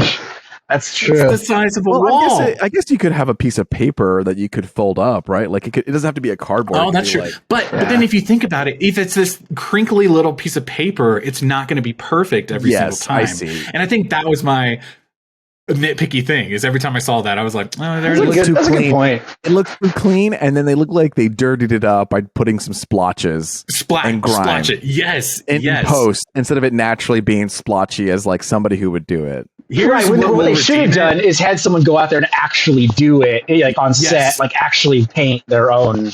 I need in season 2, I need them to open with a firefly. Yeah. Painting it on the wall and being like, "Oh, it's not perfect." At Neil Druckmann, at Craig. At Neil Druckmann, at Craig Mazin. Fucking zombies are here. Yeah, and all of Fedra's just watching him like, "Look at this guy. He's just." I'm gonna shoot him when he's done. Yeah, when he's done, then I'm gonna hit him. Yeah. He's been here all day. I'm gonna splotch it. I'm gonna splotch it up. That's a good point. I like that point. That's a good point. That's fair. I was not expecting that to be as charged as it was. That was great. I'm glad I highlighted that. Okay, cool. So just back into the episode, we're back with, all of a sudden we see Marlene again. Yes. And what a journey she must have been on. If you remember the last time we saw her, she was injured. Potentially, you have to assume if you're injured in this world, we saw Joel get saved, but that took a lot of struggle, you know? And it's like, it's pretty surprising that she was like shot in the torso or whatever. And then, 9 episodes later, she's crossed the country before Joel and Ellie could get there, you know? I imagine she's like the leader of the Fireflies. So she must have a lot of like, they got a trunk. Yeah, and she's like, has all the resources as being the leader, That's true. Like when the president gets sick. Like when Trump got COVID. And he had like 13 doctors. Yeah. Yeah. We're going to put this experimental drug in you, and then I'm sure that's what they did with Marlene. No. I mean, I'm Steven. What was your reaction with Marlene and seeing her again? Did you expect to see her again because of the cold open? Was that kind of foreshadowing her return? Oh, that's a good point. I guess I didn't.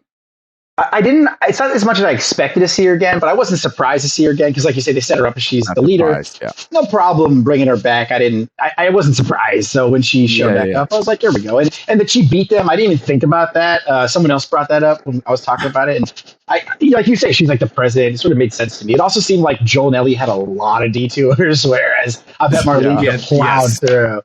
Ellie was literally in a cage. Like I don't think Marlene was in a cage. I think she just had a straight shot. So yes, I like what didn't she say? Like I had 5 people protecting me. We almost died. I wonder what happened. I'd like to see. You know what? That would have been another really good DLC. Yeah, right. Let's see. I want to see her journey. So that sounded weird when I said that. Never mind. All right. So, boom. Let's talk about so when we see Marlene for the first time here, Joel is waking up. And he was concussed. Oh, and she's the same it's the voice actress, right? That's her. That is correct. That's cool. I like that a lot. I think that's really cool. You get to play the actor. I'll call myself out, and I'm going to give a quick example. I do really like that Marlene, the voice actress, played Marlene in the game, the TV show. Excuse me. But we were just talking about Mandalorian a couple weeks ago, and one of the actresses, and that was the voice actress in the cartoon show, and now here she is, and I was kind of being critical of her. So I mean, maybe that's fuck Miguel all day long, I guess. But I did like Marlene, the voice actress, also playing her. I thought, cool. She fit the role. It felt very organic. It didn't feel forced. I guess I just like that they didn't abandon the actors. They weren't just like, oh, get out of here. You're just voice actors. Go away. Don't come anywhere near our show. Well, real quick, I mean, I guess you might have listened. We might have talked about it on a few episodes, or maybe you've even just Googled on your own. But that there's a few other voice actors throughout the series. Yes, my nephews have been keeping me up, like the Tommy and Joel. There it is. And yeah, they pointed him out. They were like, that guy with the beard, that's Tommy. Yeah, my nephews kept me abreast. Okay, good. I think that's really how most households, if you have another person who's played the game in the household with you while you're watching the show, is going, actually, Leonardo DiCaprio. You know what I mean? Oh, yeah, they're there. There I am. Yeah, that's kind of how half the viewers have been treating the show. And I try not to be annoying with my wife. Well, actually, I don't even have to. My wife played the first game. She doesn't even play video games. And getting her to do so was kind of crazy. You're like a high priest, just evangelizing this. I wish. I've kept asking her to play part 2. She won't. Okay, so let's get to it. So you were saying Marlene and Joel, they were having. Okay, that's where you were. Yeah. So we're seeing Joel. He's waking up for the first time. Marlene's there. She's telling him the big news. Yeah. Ellie, listen, she's the cure, and we're gonna get it. And also. And they're putting it together in the conversation. Joel's catching up as she's talking that, the consequence is that she's not going to live.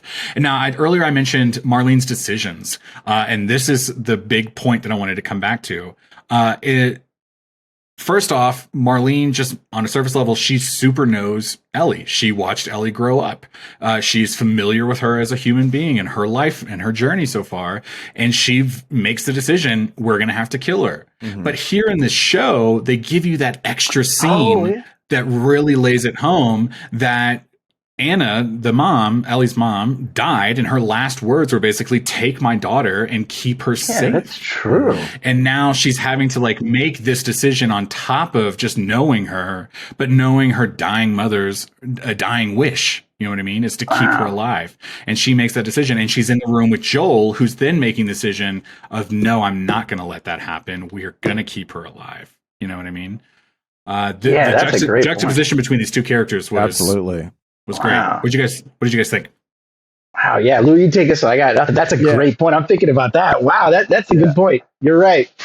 I mean, it takes a tough leader to make the tough calls. A good leader to make tough calls. And the way she's thinking about it is she's saying, I need to look out for the world. And as a leader, I'm looking out for my people. And so, she has to make a really difficult decision, and she does, and she says, Ellie, she has to sacrifice Ellie, and she's making the move, and she'll kind of do whatever it takes to, she loves her people, and she'll do whatever it takes. And you have Joel, who has recently completely fallen in love with Ellie, and he's like, fuck the world, I don't even know these people, I'm gonna save Ellie. And so you have someone who, maybe Marlene does know Ellie's mom and has seen her grown up, but I can tell you that she has probably not had a close relationship totally as Joel has had with Ellie, who has saved his lives and bonded. Again, comparing Marlene and Joel, Joel lost a daughter and Marlene gave one up. You know what I mean? She gave Ellie to Fedra. She said, you take her, I don't want this, I can't do this, she says. She already came from a place where she didn't want it. Exactly. And Joel loses a daughter, thinks he's shut off. I can't, I don't, I won't. But then is given the reason to kind of open up again. Right. And find that connection. And I think, again, that's what's so great about these two in the scene together, is that one is they're both making completely different decisions. Yeah, absolutely. Then sorry, Stephen, go ahead. No, I was just going to talk about his. We can talk about this at the end. I was going to talk about his decision. I mean, his rampage was like that's why I think we're going. About to get into the rampage. What a moment! And I do kind of have a question about game versus TV show here in just a second, but we'll get into it. So he makes the decision. No. Fuck this. I'm not letting Ellie die. And he escapes his captors. He steals their guns and goes on a rampage, man. He just flattens all these fireflies to save the person that matters the most. And I think that's how a lot of people would feel when you have a connection to someone. I care about the person you care the most. I will do anything. And it doesn't matter how good or bad that is. Completely emotionless. He was just like, boom, boom, you're my way. Boom, boom. Absolutely. Anybody was like, no, boom. And then when he gets to the doctor, what did the doctor say? He's like, I'm not letting you take her or something. And then he's like, he didn't even take a second to even consider it. I laughed because he was just so cold hearted and didn't even, listen to his threat. Oh, you're not going to let me take her? Boom, you're done. Like there's no negotiation. You know what I mean? If you're not moving, you're dead. Yeah. Absolutely. Get out of my way. Right. And that's all you have to do. It was definitely just a cold, emotionless, I'm getting this done, it doesn't matter situation. So I listened to the podcast for The Last of Us that they do, and when I watched it, because I played the game, I was like, damn, it does feel like, and this is just me because I played the game. Let's talk. We kind of just sped through this hospital shooting scene. And this is just me being dumb and stupid, but I wanted a little bit more of this, like taking down the bad guy. I wanted to be, you know what I said? I said I wanted to feel more John Wicky. And then I heard the podcast, and they're like, "We were trying not to make it like John Wick." And I was like, "Oh, okay. Well, that's on Luis." They're like calling you out. Well, again, that's the point that we've kind of talked about throughout these last few episodes when we were talking about Last of Us is how in a video game you have to feel that John Wick, you know what I mean? Yeah. You have to feel like that superhero, that whatever word I'm trying to say, that foe that has to fight against everyone. You know what I mean? You have to be formidable, excuse me. Mm-hmm. But in the show, you know what I mean? Like perfect. It's not about boring, that. You know what I mean? Really. Like, you have to be human, and yeah. Stephen, what do you think? Just real quick about the rampage in general. Yeah, well, that's what I was going to say is.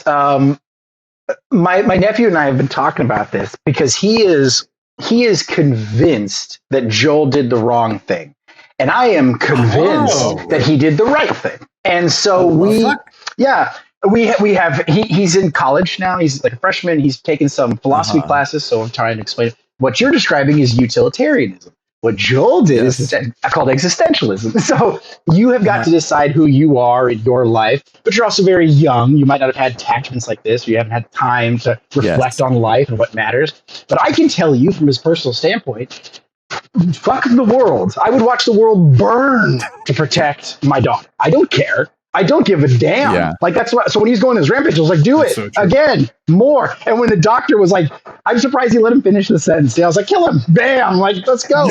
Same with Marlene. Marlene's talking to me. I'm like, "Put the gun down so I can shoot you." I don't care. And then at the end, he's like, "You're just going to keep coming after her." and he shot her. What a great that was very good. And I thought, this is exactly correct. I said, everything he did, I completely condone. It's perfectly fine. That's understandable completely.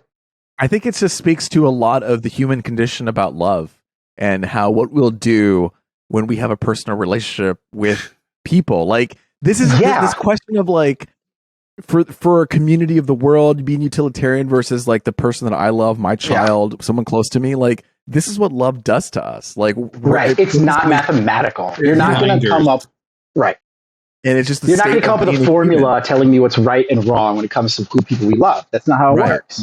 But it can also be. I heard somewhere like Neil Druckmann, when he played the game, he was like, people when they played it, he would ask them, "Hey, do you think what Joel did was right or wrong?"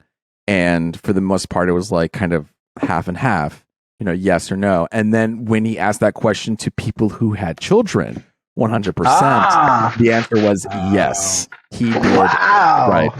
But so it's just interesting to see how that experiment played out. But absolutely, what a great like litmus test for a person's morality or whatever. You know what I mean?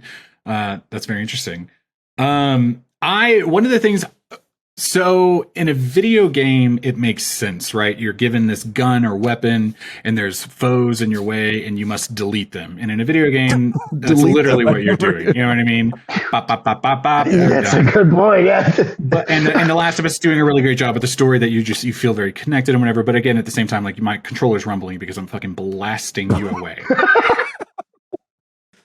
Watching it, though, I felt something a little bit different. And we don't have to get like too deep on this or anything like that. We can even just like, cut it if it doesn't make sense. But Joel going on this rampage gave me like mass shooter vibes. Ooh, interesting. And it did give me a second of pause to go like, wow, the world we live in now. Think about like an 80s action movie, right? Where they fucking like have pistols in each gun and it's like ba ba ba ba ba ba ba. I'm shooting everything. It doesn't matter because it's all fictional. And Luis, when you were talking about like the feeling of like wanting more in that moment and them trying hard to not make it about that. Yeah. I felt the opposite. I felt like, wow, I kind of wanted, whoa, this is like a little graphic. Like this is like it's very impactful. I mean, these people are just being deleted. That's sorry, I don't mean to cut you off, but I just that's really fascinating the way you say that because I just I'm just thinking this now, but the music, the sound was like muted in that, and I wonder if that's deliberate because this is like you say. It's turn off the thinking part for Joel, turn off the emotion, turn it off. Don't think these aren't people. They're just to be deleted. They're just obstacles in my way. The music goes down. I don't hear them screaming. I don't hear all of it is like underwater. I can't focus on that right now. I have to get to Ellie. I wonder if that was deliberate because you're right. There was an element of turning down the extremeness of or the violence. They almost turned down the violence. That's how I felt, at least, was that I felt like they were trying to almost mute the violence in a way, or at least separate us from, not so that it didn't feel violent or aggressive. It looked horrifying. But the idea that we're not getting a long, drawn out, slow screams or someone's face begging. Like there was a shot where he like I think he stabbed someone, or he like knelt on them and stabbed them, and we didn't see any face. They just zoomed the body. There was a lot of like removing the violence from the violence in that scene. I don't know where I'm going with that. That's interesting that you mentioned that though, because like in the second game, especially, and maybe on the PS1 version of the part 1, they adapted the controls a little bit. That part 2 is very visceral. They make a point to really, beat it over your head that like these are human beings that you're killing. You know what I mean? There's a lot of you see it go, you see the knife go in, you see them scream, you see them react. Sometimes they'll have like an animation that's like. You're about to shoot them and they're screaming for their lives. And as a player playing a video game, maybe that's important because I need to feel that these are real people. You know what I mean? As I'm playing. And in the show, it doesn't have to be that. You know what I mean? What I really like kind of seeing talking about this point, what I really liked about the game and playing it, and then obviously the show was the moment when we meet, what's his name? Dave? No, not Dave. David? David, right? David, yeah. The cannibal? Yeah. When we meet David, when we find out, like, hey, you know what? Those people you killed in that level just previously, those are my people. Oh, that's a good point. I was like, oh shit. And so it kind of put things into perspective. That's a good point. Looking forward to that season. It's like, yeah, all of these people. I mean, yeah, we are protecting Ellie as audience, but these people also have, families, their lives. They came to do their job as well, and so it's just like, man, life's fucked. Like this is like it's complicated, and how I don't know. It's you bring up a point, and I'm really trying to just hold off and not do too much on this, but I do want to talk about part 2, the game. Yeah, for just a second. We do know that season 2 and beyond, they are adapting part 2. I think the thought right now is that part 2 is going to be split up into a couple different seasons, which I think is going to be great. Not going to give away too much. Don't want to give away too much. But Luis, you mentioned a pretty good point about how David was saying, hey, those guys in that last part, that affected me that you killed them. Yeah. And how I treat you and how I respond to you is based on that information that I know. Part 2's story really starts and lives on the fact that Joel killed a bunch of people in this hospital. Oof, wow. And saved Ellie and did 2 things. He saved Ellie for himself, number 1. And that was like how we feel as the audience, the player. Ellie was robbed of the chance of saving the world. And she wanted to, like, it feels at the end, she was really willing to sacrifice herself. Joel killed a bunch of people. And in the game and in this episode, you kill all these people and you go, I had to do it, right? Mm-hmm. That was the obstacle in my way. That's because I'm focusing on Joel and how he feels through this story. But in part 2, you get that revelation. I'm not going to give too much away, but that there are people that did not have that perspective of Joel in that moment. I want to play now. And those NPCs, those non-people, are people. And I'm going to treat you accordingly to the information that I know. Makes me want to play. Makes me want to play. I want to know. I will say, and this is the only spoil. This is the only spoil I'll give for part 2. They do a very brief nod in this episode. Actually, 2 really quick. Really? Talking about voice actors. One of the nurses in that scene where he shoots the doctor. One of the nurses is a voice actor in part 2. She plays a character named Abby, and you'll learn about her in the second game. And 2 is the doctor that he shoots. I don't know if you noticed this. But after he shoots the doctor, they're having this dialogue. He picks up Ellie, and right before he leaves the room, we get one tiny little shot of this doctor dead on the ground, and that is a character you're going to learn about in part 2. Okay. That is not. And what I hear too is the repercussions of Joel's lie to Ellie is going to impact her as well in part 2, which also interests me, and how she's just like, I need you to fucking tell me the truth. Is that in the game? Is that in part 2 now? His lie? So both of those moments, yes. So in the game, that is that the end of this episode is exactly how the game ends. Really? Is they have yes. I did not expect that. So good. Wow. And it goes to black, and I'm like, wow, I thought that was just the show. I thought it's ripped. It is ripped from the game. That's really well done. That was the best. That was the best, like, beat for beat. Wow, I'm impressed. Like, you really feel it. You feel that lie in that moment. He's lying. Ellie kind of suspects something, but at the same time wants to believe him so bad that she accepts it. Okay. So I was listening to that podcast, and there are different ways that scene can be read. And Ashley Johnson, the character, the way she spoke about that scene was that when Joel said that lie, she thought that their relationship of Joel and Ellie changed. So whatever relationship they had at that moment was no longer what it was before anymore at that moment. And so some people say, oh, she believes the lie and now she's living in ignorance. But she says, no, Ellie is too smart for that. She's a bullshit reader. We talk about Poker Face, the TV show on Peacock. Check it out. Not sponsored. But the character in Poker Face can read bullshit lies. Ellie also can read the bullshit. Absolutely. And so some people think it's an easy, clean way of saying she believes the lie. But when Ashley Johnson brought it up, she's like, no, this is okay. You're going to tell me that, but we're different. We're different now, which is kind of sad too. to answer Steven's question based on what Luis is saying, yes, in part two, her reaction to the lie or us finding out if she believes it or doesn't believe it does become a very big part of her character growth in part two. So don't worry. These moments I like that. Absolutely carry through. I will say this, just while we're talking about part two, I'm going to say it every time.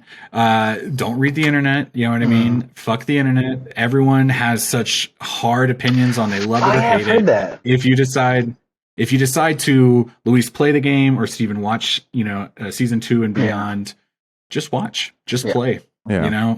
Walk away from it and you'll decide. But don't get overwhelmed by if you don't jump into these fucking comment threads. Well, I like those negative reviews. It was all the positivity about this show and this series, this game, that made me cynical. So maybe if the reviews are negative, I'll defend it. Like, you'll feel differently. Okay. Yeah. Okay. All right. So, I don't know. We'll see. I'd like to be contrary, just to be weird. I don't know how you do. Yeah. Okay, cool. So I'm going to get through just a couple of these points that I guess Ed put here. I'm going to ask just a couple quick rapid fire questions. Feel free to answer as long as you want, but we're moving through it. Do you guys have a favorite or a least favorite episode? Oh, yeah, definitely. I'll go first because this is easy. Yeah, go ahead. That third episode, the one with Bill and Frank, that was when I think I texted you guys, right? That's when I was like, I'm all in. You've won. Oh, yeah. They are clearly brilliant. Whoever's making this is intelligent, and I can see where this is going. Like, I now understand this is not some simple tale. Bill and Frank, this is your whole season summed up in one episode as a metaphor. That's what this is. This is just a little pocket to sum up where we're going. And I couldn't believe that I had such depth that I was crying for people I met like 40 minutes ago. Like, I didn't even know these people. But that's what interests me more than zombies, more than like, what's the cure? That just doesn't grab my attention the way this does. What happens when the world ends and we have to deal with things like love? And what happens then? That got me completely. I will say, I think why episode 3 does so well is because throughout the whole show, and talking again, patting them on the back for adaptation, they take all these beats and they crank them up just enough that you feel in the moment. But what was great about the Bill and Frank episode is that almost all of that was just the TV show. You did not get anywhere near of that background. And so not only did they crank up this like relationship of Bill and Frank, they really cranked it up. This was the most... You know what I'm saying? Yeah, they really took it to the next level for these characters in a surprising way. And I think that's why this episode resonates with everyone so much. Well, did you see it? It's like on IMDb, it's like the lowest rated episode of all. That's the internet. That's got to be the internet. I couldn't believe it. I was like, I don't take that shit seriously. That is insane. I thought I was going to see a perfect 10. Everyone I talk who are to, like woke culture. Yeah, it's like, that's all the reviews. All the reviews was like, gay people kissing? What the hell? Not in my America. Bro. I know. Dude, I couldn't believe that. Everyone I have talked to, and I don't think I live in an echo chamber, but everyone I talked to that has watched the show has said at some point or another that episode 3 was amazing. Same, and I'm in Texas. Exactly. So it's like, you know what? Fuck the internet. Who gives a shit? Yeah. Absolutely. And, just to tag on to what you were talking about these characters that I care so much about by the end, and you only get like this small amount of time with them. I don't know if it's my favorite episode, but my favorite opening to the show thus far was the oh gosh, I hope I don't say this the wrong way, but like the native couple. You did love that. Yeah. You did love that. Yes. I'll get back to you in a second, Luis. I'm curious what you're saying, but yeah, just that quick opening where they're holding her hostage, quote unquote, but not really. Yeah. And he comes in and they have such dry dialogue, and it's like, there's kind of like stakes here because like I don't know who you people are, but also at the same time, like, this is my house and I'm going to sit down and I don't give a fuck about you. Yeah. What a great little 5-minute could see. Every time I see the internet talk about them, they're always like, let's get 20 seasons of just them. Yeah. And I would watch it. Luis, what were you saying a second ago? Cold open. You were saying cold open. I thought you were going to say cold open for episode 2. When I don't remember that cold open. What is that? What was when the breakout was first initially coming out. Oh yes, that was amazing. And then we see it, and she understands what the stakes of it all is, And then they're like, "What's the cure?" And she just says, "Bomb." I love that. That is. I will say the show did a great job in those first 2 episodes of being like, you know what, we're gonna do cold opens and get on board. You know what I mean? The first one I was like, oh, okay, I could see if they started the season like this. Yeah. You know, it's like, oh, okay, this is how they decide to kind of do it, yada yada. He said the word pandemic. Ooh, COVID, you know what I mean? Like, oh, they're gonna wear masks. And then the second one, it was like, oh, we're doing cold opens. Like, oh, okay. And then it was really good, dude. Yeah. That was a really solid moment. Anything? Hey, let's be critical for a second. Was there anything you guys didn't like? Any moment? Any dumb shit? I know the baby covering the ears in this episode. Oh man, dang, that's a good question. I mean, yeah, I think just the I didn't like the first episode cold open. You know, when it came out, I don't know what about it did not sell me at all. The first episode, I was like, the first episode was a little rough, and like I said, like even in the game when I played it, it's still like, Luis, you felt that way on the game. I'm sorry, I don't want to cut you off. Go ahead. In the game, yeah, because when I first played the game, I was like, ooh, I don't want to keep playing this game, is what I said. Oof, and I kept going. Hurt. But I will say in episode 1, the coolest thing, like the thing that did grab me, and I know it's all action, but whatever, is the escape in the truck when they're trying to escape town. Escape town and the airplane crashes. Yeah, the one shot, and then the death of Sarah. I loved that part of that episode scene. Everything else felt like when the grandma was going to get infected, and it felt like that was all okay. It was all like projected or foreshadowed. I was like, okay, I know what's going to happen, and this happened, and then and you know what? I think I don't want to say it, but like a little bit of episode 2 with the scary scene when the clickers come out. I thought that it wasn't as scary as it should have been. But also because Neil Druckmann directed it, and it was his first time directing, I think, a TV show. So he was like a little bit nervous doing all that, which I'm looking forward to in the next season for them to up the clicker game a little bit. Yes, more infected in season 2. And that is kind of a critique that I've heard on the internet. I know, and Steven, you make a good point. Luis, I know you make a good point. It's not about the infected. It's about everything else that's going on. And you're totally right. I would have liked a little more zhuzh, especially in the second half of this season. And I think they were experimenting with a lot. There's a lot of R&D with like how do we translate the clickers from the game to real life? Like using stunt people, using graphics. What do they sound like? How do they look like? And I feel like they were able to conservatively do that. But now they're like, we got this down. Let's fucking go for it in season 2 and season 3 of this show. There's another point I was going to bring up, but what did you think about this question? Go ahead. The part when what's her name gets infected. Oh yeah, Tess. Building. Tess. And there's that moment when the infected looks at her, and then they have a connection, and then they get really close, and there's this like tentacle, mushroom kiss that happens, which is not in the game. That's not. I remember the internet being split about that. I really liked that moment when it happened, and there was this like connection of the mushroom people, me like, oh, you're part of us, and her slowly becoming like, assimilated into that community. But she had one last move to light the lighter. I mean, yes, very Hollywood-esque, but intense the drama, but whatever, I'm fine to pass it. But even in that moment, if fucking something walked in the room you're in right now, walked straight up to you, and fucking stuck its tongue down your fucking throat, that's a good point. Go, yeah, I want to blow this shit up too. Fuck this world. It depends on what that thing is, but yeah. She was awesome. Hang on a second, yeah. We talk about it. All right, you got me. I felt like she played it really well, where she was kind of willing to let go with it too. She was a good actor. I liked her. We talked about it in that episode, but it was when you look at, like, for example, Ellie's mom in this last episode was bit on her leg. In that episode, Tess was bit like kind of right here on her neck. So it's immediate. And so something like that might affect the time in between you turning. It does. They had a chart in episode 1 where it's I remember the chart. From here, it's like 5 minutes. 10 minutes or whatever. That's right. That is what that is. Yeah. I don't remember that. In the game, I do remember there's a couple charts that break down like the different stages of being infected, because it's been long enough that they can point out like day 1 versus day, 300. But yeah, to your point about Tess really kind of like in that moment almost letting go and having just enough of herself in her to be able to do that. I like that, and I liked the Henry, like the ending part of Henry where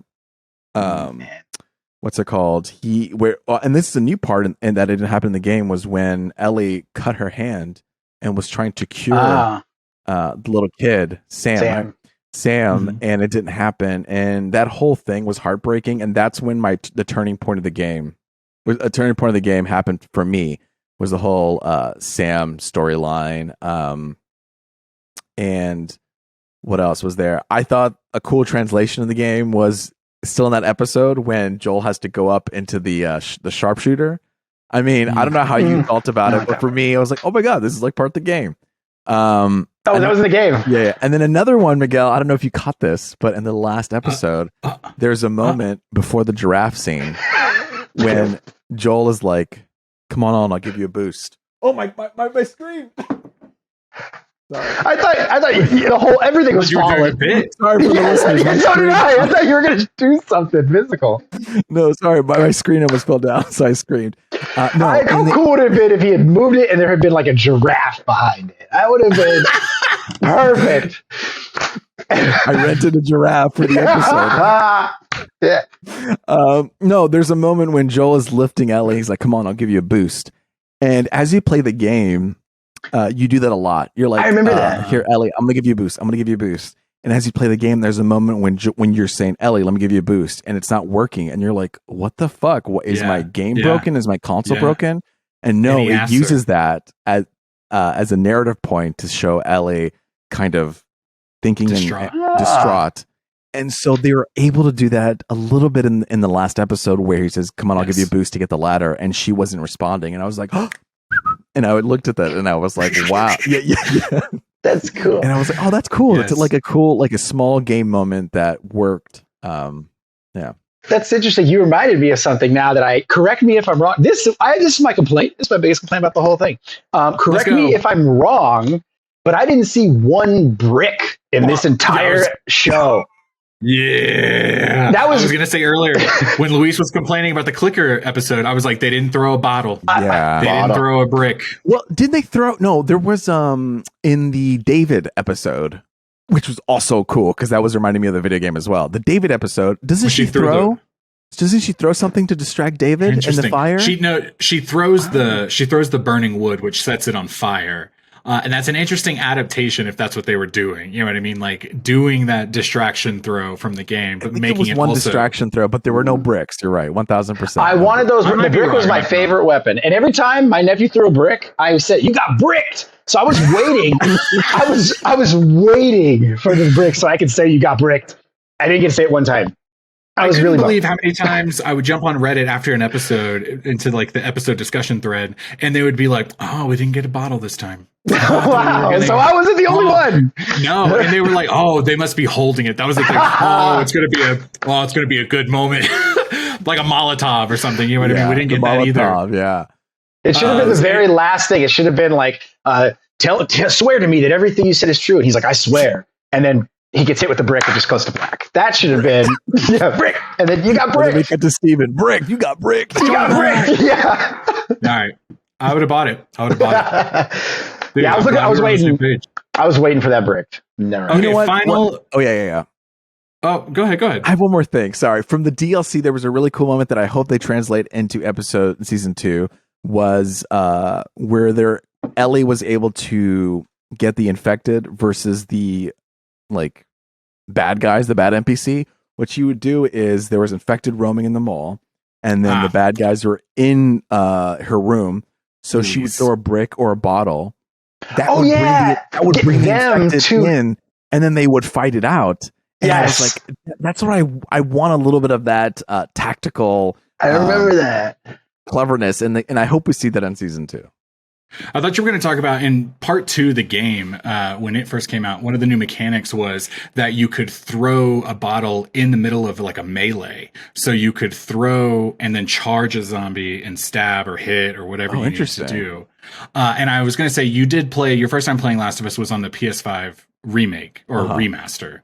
And they did add a lot of those part 2 features into the part 1. So depending on when you play the game, you might have or might not have gotten that. Oh, okay. But anyway, I'm just being a nerd about it. Okay, I wanted to wrap this conversation up with something a little silly. Okay, Luis, we played the game. Steven, you didn't. Ed did not. I'm going to keep saying all of this. We are transported into the world of The Last of Us. Luis, Steven, Miguel. Do you think you would survive this world? Not even doing the storyline, just living in this world. Do you think you would survive? And how? I would do my damnedest. I would do my damnedest to survive, and I feel like I think I would survive, and then I would die. Like, I really feel like I would survive, but somehow just something stupid would kill me. I'll revise my question. How many days into the apocalypse before you kill yourself, Steven? That's what I was going to say. I might go. I was going to say, when do I put the gun in my mouth? Let's see. How many months in before I take myself out? Yeah, that's exactly what I was thinking. I was like, how long am I going to not kill myself? That's a great question. Joel tried day 2. You know what I mean? And that sounded really good to me. I completely get it. Because I would want to do a Bill type thing. That's my whole goal. It's like, okay, I post up, we make community, build a wall. But how many months into that before I go, I'm out of this. This is waste of my time. I don't want to just... Bill hung around till he found the love of his life. Do you have that resolve, Luis? No, that's the question. I don't think I do either. Yeah, I don't know. No, I'm sorry. Day 2, they're not here. Shoot my dick off. I'm dying. Yeah, I'm done. This is it. I agree. There's a lot of moments in those apocalypse movies where I'm just like, what am I doing? What's my plan? What, just keep eating? Like, what's the point? What am I doing? Yeah. I don't know. Right. That's already my problem. Do you eat? Exactly. You keep eating, but like that first episode, they were like, "You have a chicken sandwich." You know how many times I've turned my nose up at a chicken sandwich in real life? I've been like, I could pass. I don't really want a chicken sandwich. And I saw that chicken sandwich in the show. I said, "Give me that fucking chicken sandwich." Yeah, you know what I mean? I'll kill someone for a chicken sandwich in this universe. I'll kill you right now. I'll kill you right now. Yeah, exactly. That's the horror. Imagine dentistry in this universe. Like, no, that's what I mean. Bro, no antibiotics. Dude, think about it's more. They did it more in the game, but in that first couple of episodes, they swim through some water to get through a level or whatever. And it's like, you must reek after getting out of that water. No shower. That bacteria-ass water, you know? What's the function? You talking about finding the love of your life? No, thank you. Right. Where's my deodorant? Right. Let's start there. Just simple luxuries. I always think about that. Yeah. What about you? I don't know if I would survive this world. I think I don't have the skills to survive. I don't even know if I have the psyche to survive. Probably for me, it would have been day 1, just on some real shit. Like, oops, I died. Like, I wasn't reading the room correctly. I said, "Hey, buddy, you okay?" And he turns around and he bites me. That a girl. Yeah, I'd probably try to. I'm like, all right, guys, here's the plan. Boom, they killed me. yeah, that's what I would straight up. Have y'all seen Deep Blue Sea with Samuel L. Jackson? Yeah. When he gives a speech, 100%. That's what would happen. Right in the middle of your speech, Steven, a shark zombie would come out and get you. A shark zombie. I'll take you. That's pretty impressive. That's that's one for the books. You know what I mean? I'll take the song of Steven Escobar and this shark zombie. Okay, you guys, Last of Us. Just again, last roundup thoughts. Thumbs up, thumbs down, whole season. Thumbs up. Obviously, thumbs up. Yeah, guaranteed. I beat my expectations. My expectations were not very high, and then I couldn't believe it. I like that. Destroyed my expectations. Yeah, I didn't realize. It makes me really interested in the video game because I didn't realize. I guess I haven't played video games in like a decade or so. They're getting deep, I guess. They're getting like intelligent. Wow. So I know. I told Sarah about the scene. She's like, "Wait, there's like stories in video games." Is what she was saying. That's what I was like. There's a story in this. Like, it's actually good. It's not just button mashing. You know what I mean? Yeah. Exactly. All right. I just this last thing I just before I really like you were saying button mashing. I thought it was just going to be a show of like stab, shoot, punch, kill. I was like, okay, I don't want to watch this. Like, I don't want to watch Walking Dead had like 15 seasons. And there was like one good episode. I don't want to do this. I don't want to do this again. Like, but it wasn't. I will argue. Walking Dead was good when it started. I will argue. Oh yeah, for sure. Season 1, season 2. I like season. Yeah, right. Season 2 is kind of where it started. The last great part I remember is like, do you remember when like Herschel? He was like the Pat. Oh yeah. When he goes, that's like that was awesome. And then I can't remember anything awesome after that. Yeah. Anyway. No, I remember they got stuck in that jail for like that prison facility for like roughly the same time. Like, what are we doing? Yeah, they were still kind of figuring out which way they wanted to go. You know what I mean? And I think there was a lot of really good stuff in those seasons. They just weren't fully cooked yet, you know? Yeah. How many but that's not the show we're talking about today. Season? You're right. We're good. I didn't mean to bring it up. No, I'll do it. How many episodes there were per season in that like season? How many? Were there a bunch? Season 1 was only like 6. Six. I was going to say 6 to 9. Season 3 had 16 episodes. I mean, that's a lot for a cable network. But what they started doing, especially in the later seasons, was that those 16 or so episodes, they were split up. So you would get half an episode, half a season a year. And then, here we go again. You can thank Breaking Bad for that. They did that for their season finale. I know. We don't have time. We don't have time to talk about all of this. We're going to go down all of AMC's lineup. But I won't. You guys, thanks for letting me lead. And Steven, this is where I guess we would tell you goodbye, but we're not gonna this time if you don't mind hanging out just for a little bit longer. I'd love to. I have one more thing I want to talk about. This is where we typically talk about what we're into. And I'm keeping Steven on for one more part of this because what I've been into, and I've been waiting to talk about this for a bit, is Miguel. And Steven knows this already. Guess what I have? What? I own 3 stocks of Warner Brothers Discovery. I watched Succession. Remember I told you I wanted to get some stocks? I finally was like, you know what? I got a Robinhood account. Account, and I bought 3 $15 stocks of Warner Brothers because it was so low. And I was like, you know what? James Gunn's coming in here. He's going to have the whole DC universe. And they were originally at $30. They were originally at $30. And I was like, okay, I can be here. Let me try it out. I can't believe I've been talking to Steven on the side. He's telling me to invest like ever so often with the same amount of money. Yes, that's what I've been doing. I haven't been doing anything crazy. Steven, I know you get more involved with the stocks. I've been so afraid, but it's time for me to dip my toe. I now re-downloaded the stocks app on my phone. I'm looking at the numbers going up graphs. And down. Wait, show the screen real quick. If you can, if financially it's secure. All down. You know why it's all down? Jerome Powell talked about raising the interest rates a quarter of a point. That motherfucker, Jerome Powell. Yep. Whoa! Wait! It came out. It has been going all down. What does that mean? Luis, I didn't know. It's the fucking news. Well, it's it's a complicated story. Jerome Powell came out. They have to raise interest rates. They have to. The goal is to just defeat inflation. So they're going to have to raise interest rates. It hurts stocks, but it's good for bonds. It's a whole thing. But don't worry, the future's looking good. Tomorrow will be a better day than today. This is the key. This is the key when you invest. Don't check your stock. You don't need to be counting the pennies. You don't need to be looking at it every day. That is a mistake. Don't do it. It's the wrong thing to do. You buy it. You trust yourself. You look away. If you're going to buy again, you look away. You don't try to play it day by day, hour by hour. That's the mistake. Steven. Yes. Miguel. Why is that what you do? No, I don't. I'm learning so much. And as I always do every time you're on, do you have your own podcast? Because you should. No. Miguel, we did try to do a stocks podcast. You know what I mean? I know. I gave up on it. I gave up on everything. I would love to walk everyone through it. Well, I guess this isn't a problem, but it takes so much more time than most people are willing to like listen. They think they're going to like figure it out in 15 minutes, but it takes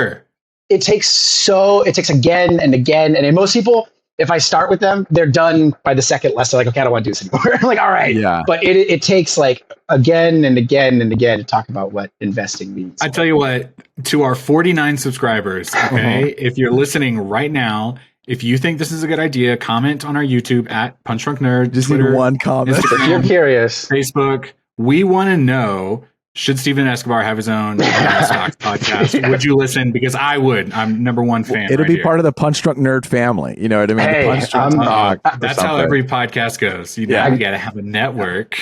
I got my investment bros. They would got a lot to share. They would have a lot to share. Dude, no, because like I'm keeping it simple. It's just like ever so often I'm investing. I'm a little bit scared to do more, but that's all. Like I know my limitations. I know what I can put in right now, and that's what I'm doing. Right. I never.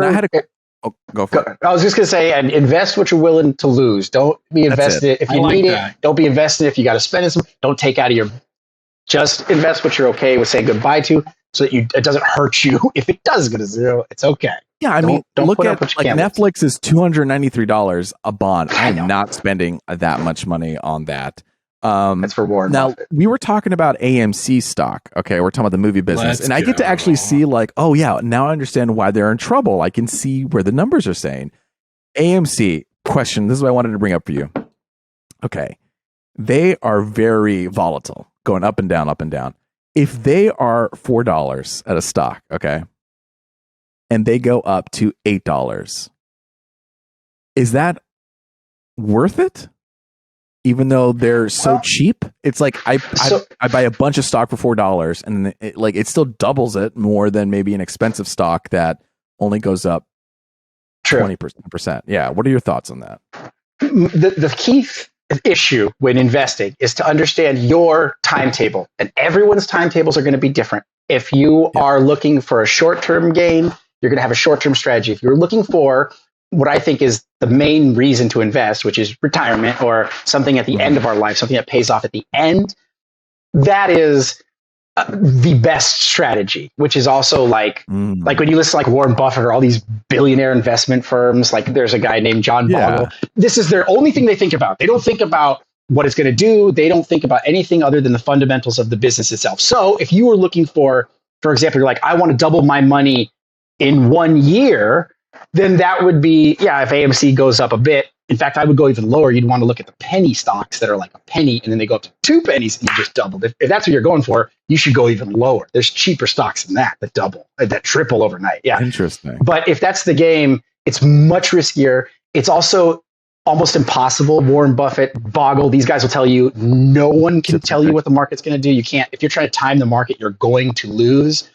I have, when I started off, that's what I tried to do. I tried to time the market, and I won some, but I lost more. It's not really a thing you can do. But if you're investing, like if you say, I want to double my money in a decade, you can guarantee that can be done. Doubling your money in a month, you might as well just bet on like the Lakers game. Betting on a business. That's interesting. That's interesting you say that. I work with a few 20-year-olds that are into sports betting, and they talk about it all the time. And I like that Luis we're hitting that maturity train. All right. I see you over here. He's like, nah, baby, let me get them stocks. Right. All right. To the moon. Yeah. Well, this is what my thoughts are. The writer's strike is about to happen soon in Hollywood. So what I'm thinking is that the stocks are going to go even down even more during the writer's strike.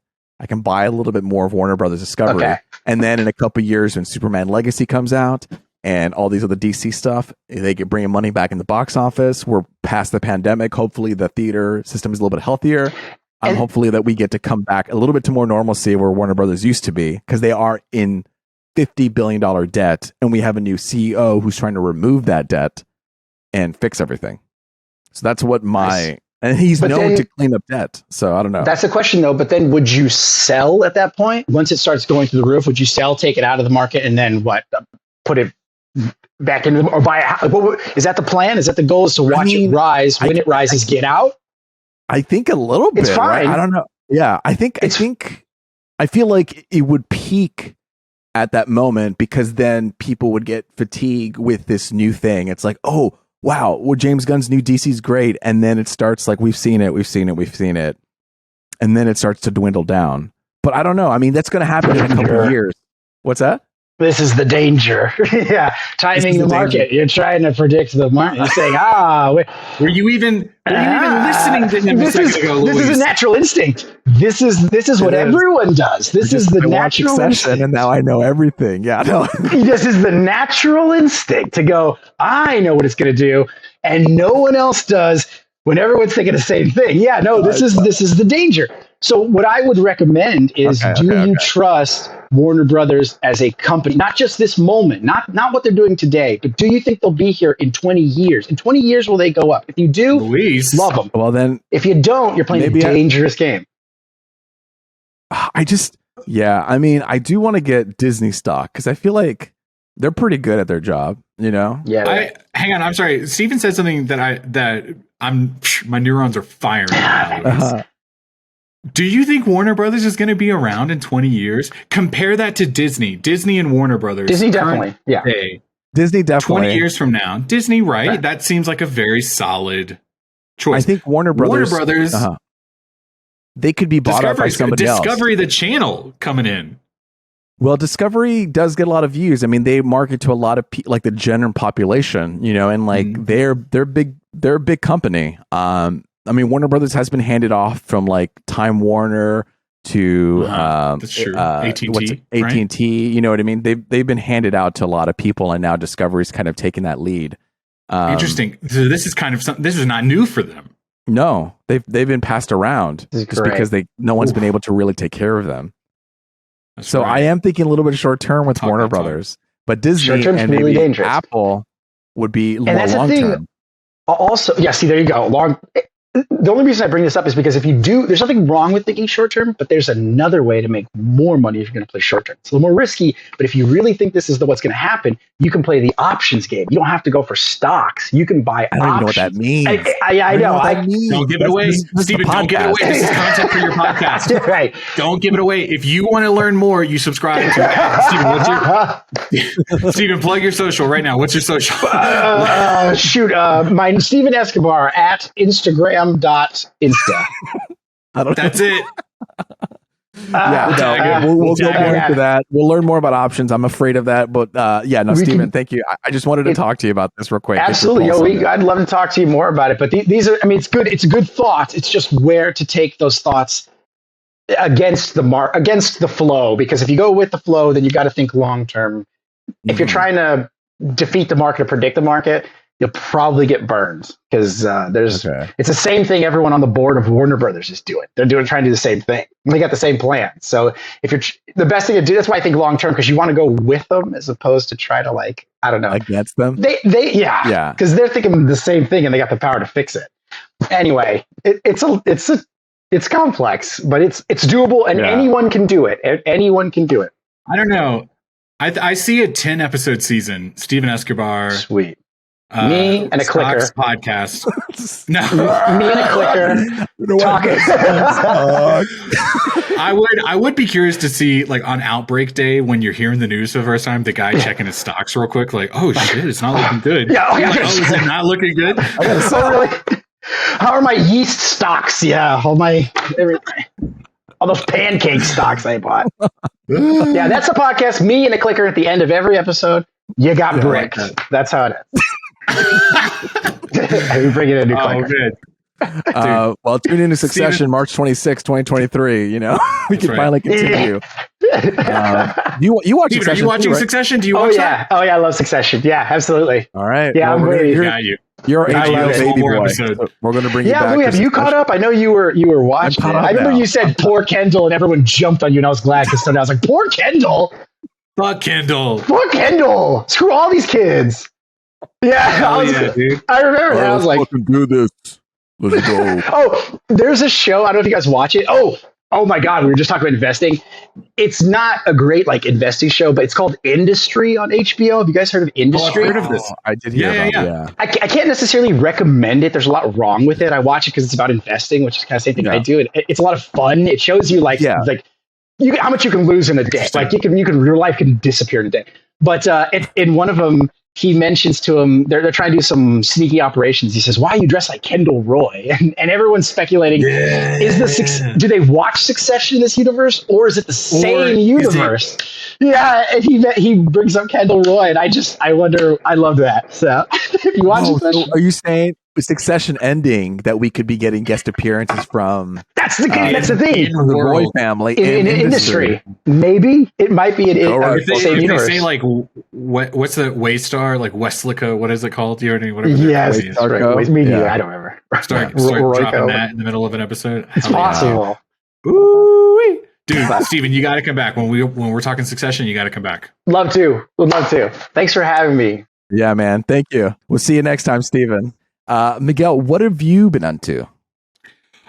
So I've super busy week. I just feel like lately I've been so busy. I'm not really getting into anything. I was actually pretty sad that Last of Us is over this last Sunday because we didn't really have anything to do and we had to like talk to each other. No. Right. But I'm going to try to get Kristen into Succession. Every time we try starting Succession, she hates it. So I don't know if we're going to do it in time for the premiere. Right. But we are doing something that is pretty fun. And I'm surprised at how many times what I'm into is really just what my family is into at the moment. At the Sanchez household, this is what we're doing. Before my son was ever born, we had the Nintendo Wii. My wife and I got really into Nintendo Wii for a good bit. And one of our favorite games, which ended up becoming her favorite game she would play on her own, was Donkey Kong Tropical Freeze. You ever heard of this game? Yes, I have heard this game. You ever played it? I've never played it. No. Okay, I'll tell you a little bit about it. And for my son's birthday, he's been really into playing the Switch and really loves these Mario Odyssey. And I told my wife for his birthday, let's get him another Mario game. But then I found Donkey Kong Tropical Freeze on sale, which like Nintendo never does. And to relive this old fun times, we bought Donkey Kong Tropical Freeze, and we're having a great time playing it. You can play it by yourself, which my son is terrible at, but we have fun watching him do it. And then you can also do 2 players. So sometimes my son and my wife play, sometimes me and my son, sometimes it's just me and my wife playing it together. And we're like, go to bed so we can fucking get our balloons. It is, listen, I'm not very knowledgeable about Donkey Kong or his games or his franchise in general. This is really the only game I've ever played. It seems to have a good cast of like, ape characters. There's like Donkey Kong. I'm going to mess up all their names. I want to say it's like Diddy Kong. Diddy Kong. Yeah, like absolutely. Right. DK. The girl Donkey Kong. Wait, is that Diddy? Diddy Kong is DK. I think so. That's the girl. Even though they're both, Donkey Kong is also DK. So they're both DK. Yeah. And then there's the boy Donkey Kong, like Duncan Kong or whatever his name is. Oh, okay. The little monkey with the red hat.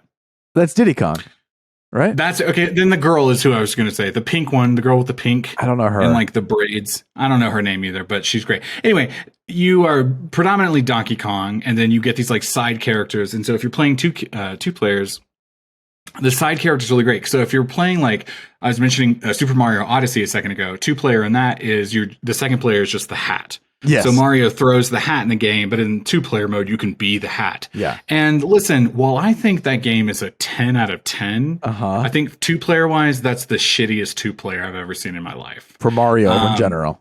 Just in general. Yeah. You know what I mean? What small demographic is like, oh fuck yeah, I get to be the hat? It's somebody who doesn't want a lot of responsibility, who just wants to slightly be involved. You know what I mean? I'll talk about girlfriend reviews, like that popular YouTube channel, Girlfriend Reviews. Like she really liked playing the hat, and that's great. Some people do. My son never wants to be the hat. He only ever wants to be Mario.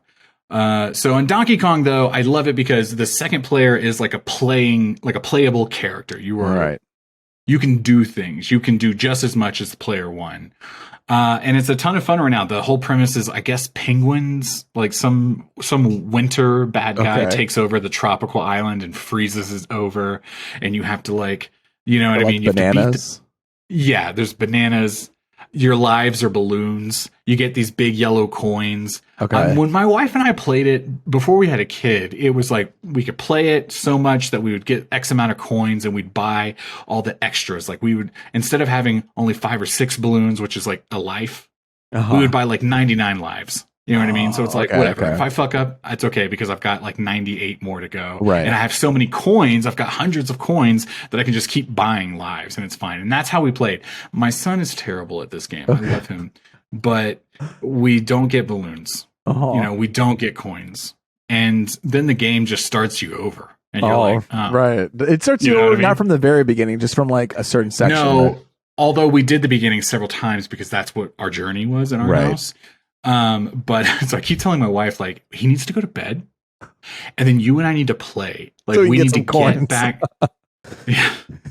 We used to, that was around the time when we first played it, was around the time that Spring Breakers came out and James Franco would be like, look at all my shit. Yeah. We'd be like, look at all my coins. You know what I mean? Like, that's awesome. I'm fucking coin rich over here. Yeah. No. So anyway, we are kind of reliving like a past life, you know what I mean? Trip down memory lane. We're really enjoying that. And then getting to watch my son play it. And the first day we gave it to him, I bought it for him. He went to bed and I bought it for him on the Switch. So the next morning when he woke up, he'd wake up and it was there.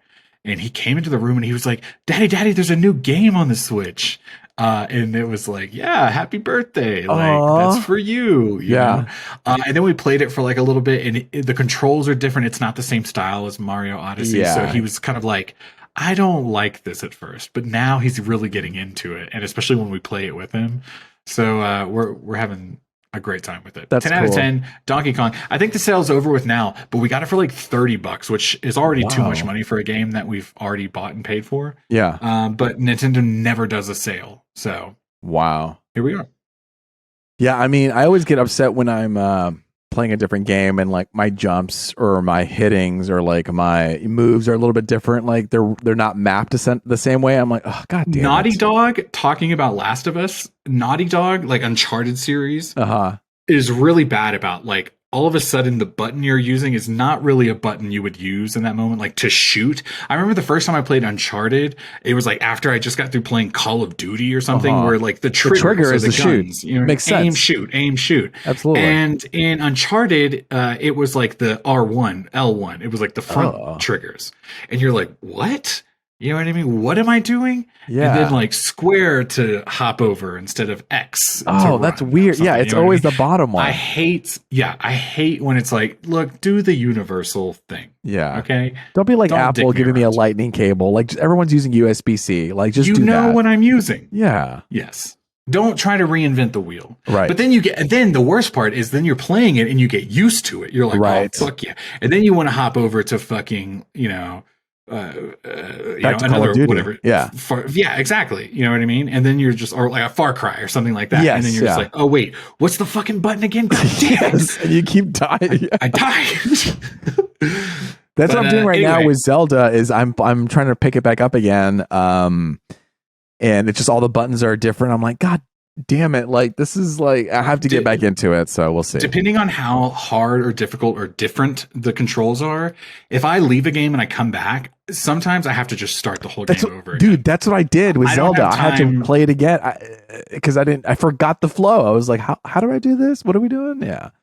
Exactly. It's like, and when you're not using a universal feel, schematic, you know what I mean? You ruin the whole vibe, and it's like now I got to learn it all again. Yeah, it's like, wait, is this not aiming anymore? I'm doing something else. Like the left trigger is aiming, and now I'm doing like I'm enabling a trick or something. That's very cool. So before I talk about my next thing, I have a surprise. Hold on. Oh my god, so many surprises this episode. You guys, if you like surprises, subscribe to Punch Drunk Nerd at Punch Drunk Nerd.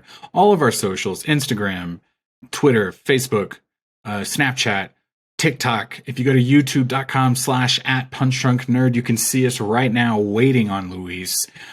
This is a podcast full of surprises. Again, just hit that like button, smash that subscribe button. Honestly, fucking rewatch every one of our videos 10 times because oh my god, holy shit, oh what the fuck, Miguel, what's your favorite scary movie? What is happening? So yeah, I watched the Scream franchise. I got into it recently. If you're watching on YouTube or Spotify right now, you can see Luis is no longer with us. This is straight up ghost face.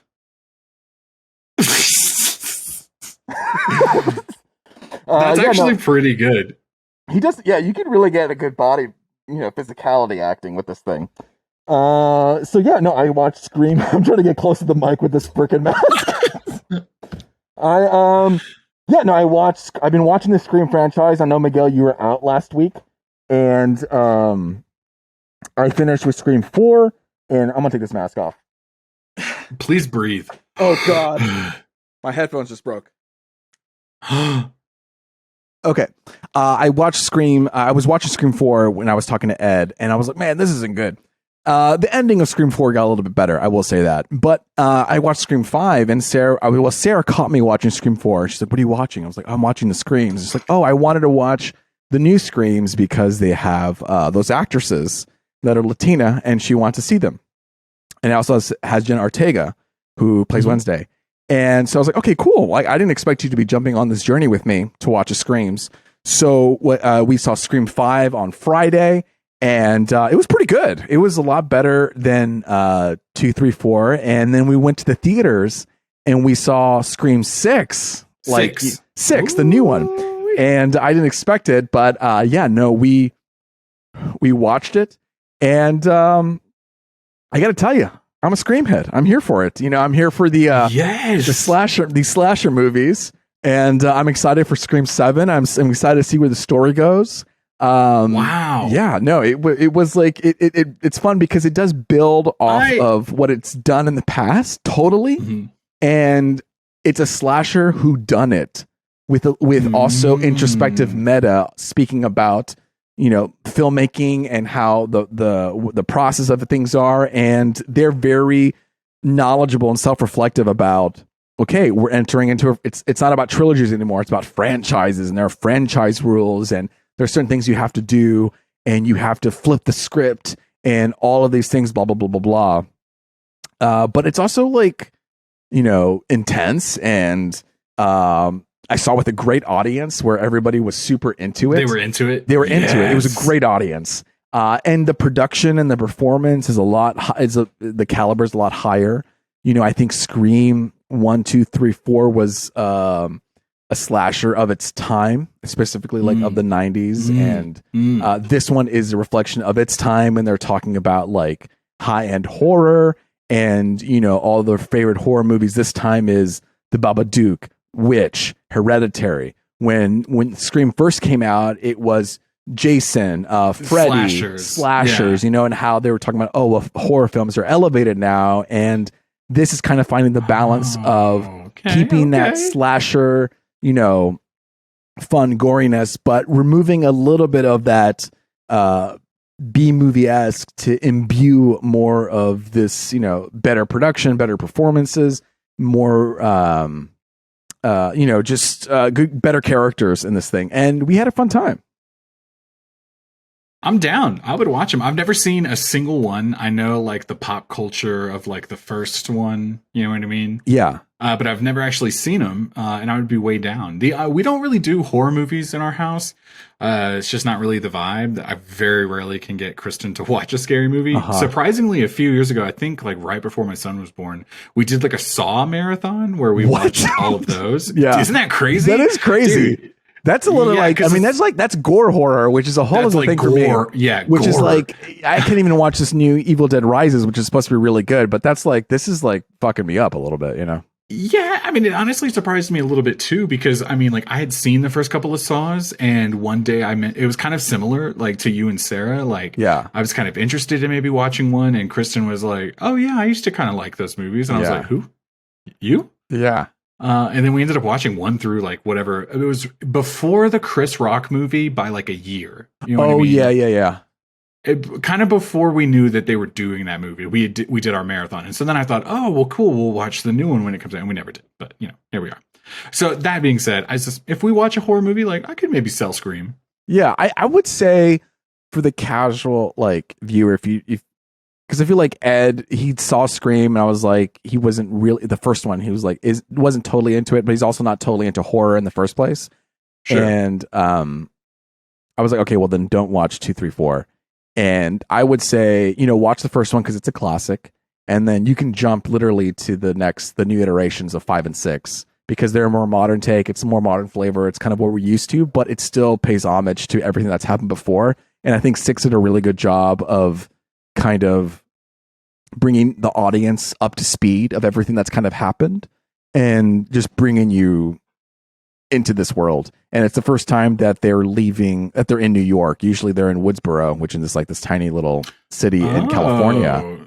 And that's why they keep pushing New York in the promos. Yes, because it's it's never been. Yeah, and so you see him in the subway. You see him in. Well, that's kind of fun. In different environments where you wouldn't expect, and it's fun to see what Ghostface does in all these different scenarios. Like I said, it's a fun whodunit. It's obviously a slasher, and they get more gory as they were before, but not as gory, I think, as like the Saws and stuff like that. But yeah, I think the franchise is revitalized, and I'm excited to see where it goes. It's cool. Dude, what a fun episode. Oh. Yeah, I have one more thing. Let's end it on the. I wanted to. No, I know. Wrap it up. I didn't see this one. That's right. Yes, go. I do want to hear this. So I went out with some friends, and then afterwards, pour some whiskey. Oh, you're gonna pour some whiskey for this one?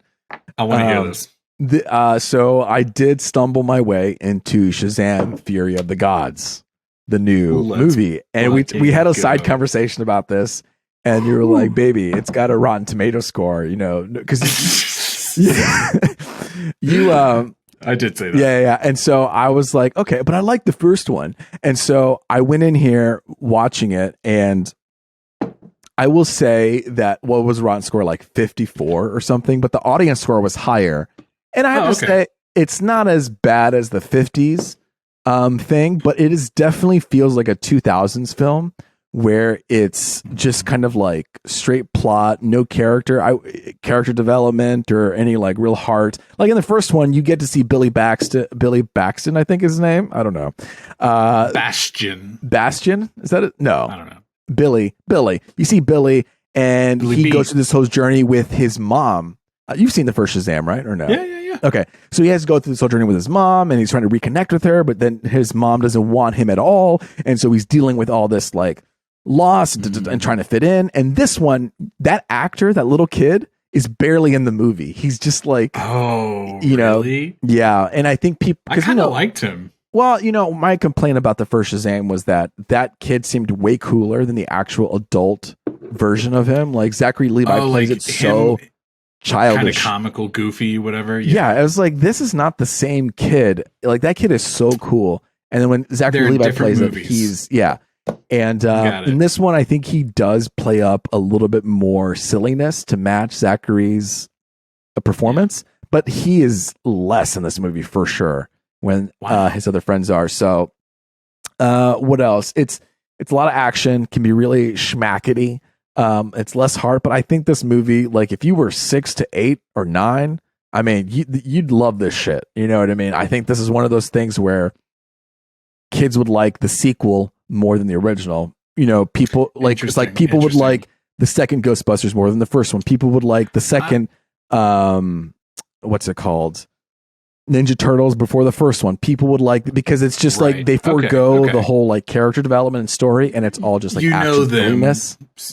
Yeah. And it does, like, you dive into Shazam 2 and you're just like, here's the family. They're doing silly things. They're having action scenes. Boom, boom, boom, boom. But it feels, like I said, like a 2000s film. I don't think it's as bad as I would say I would watch this over,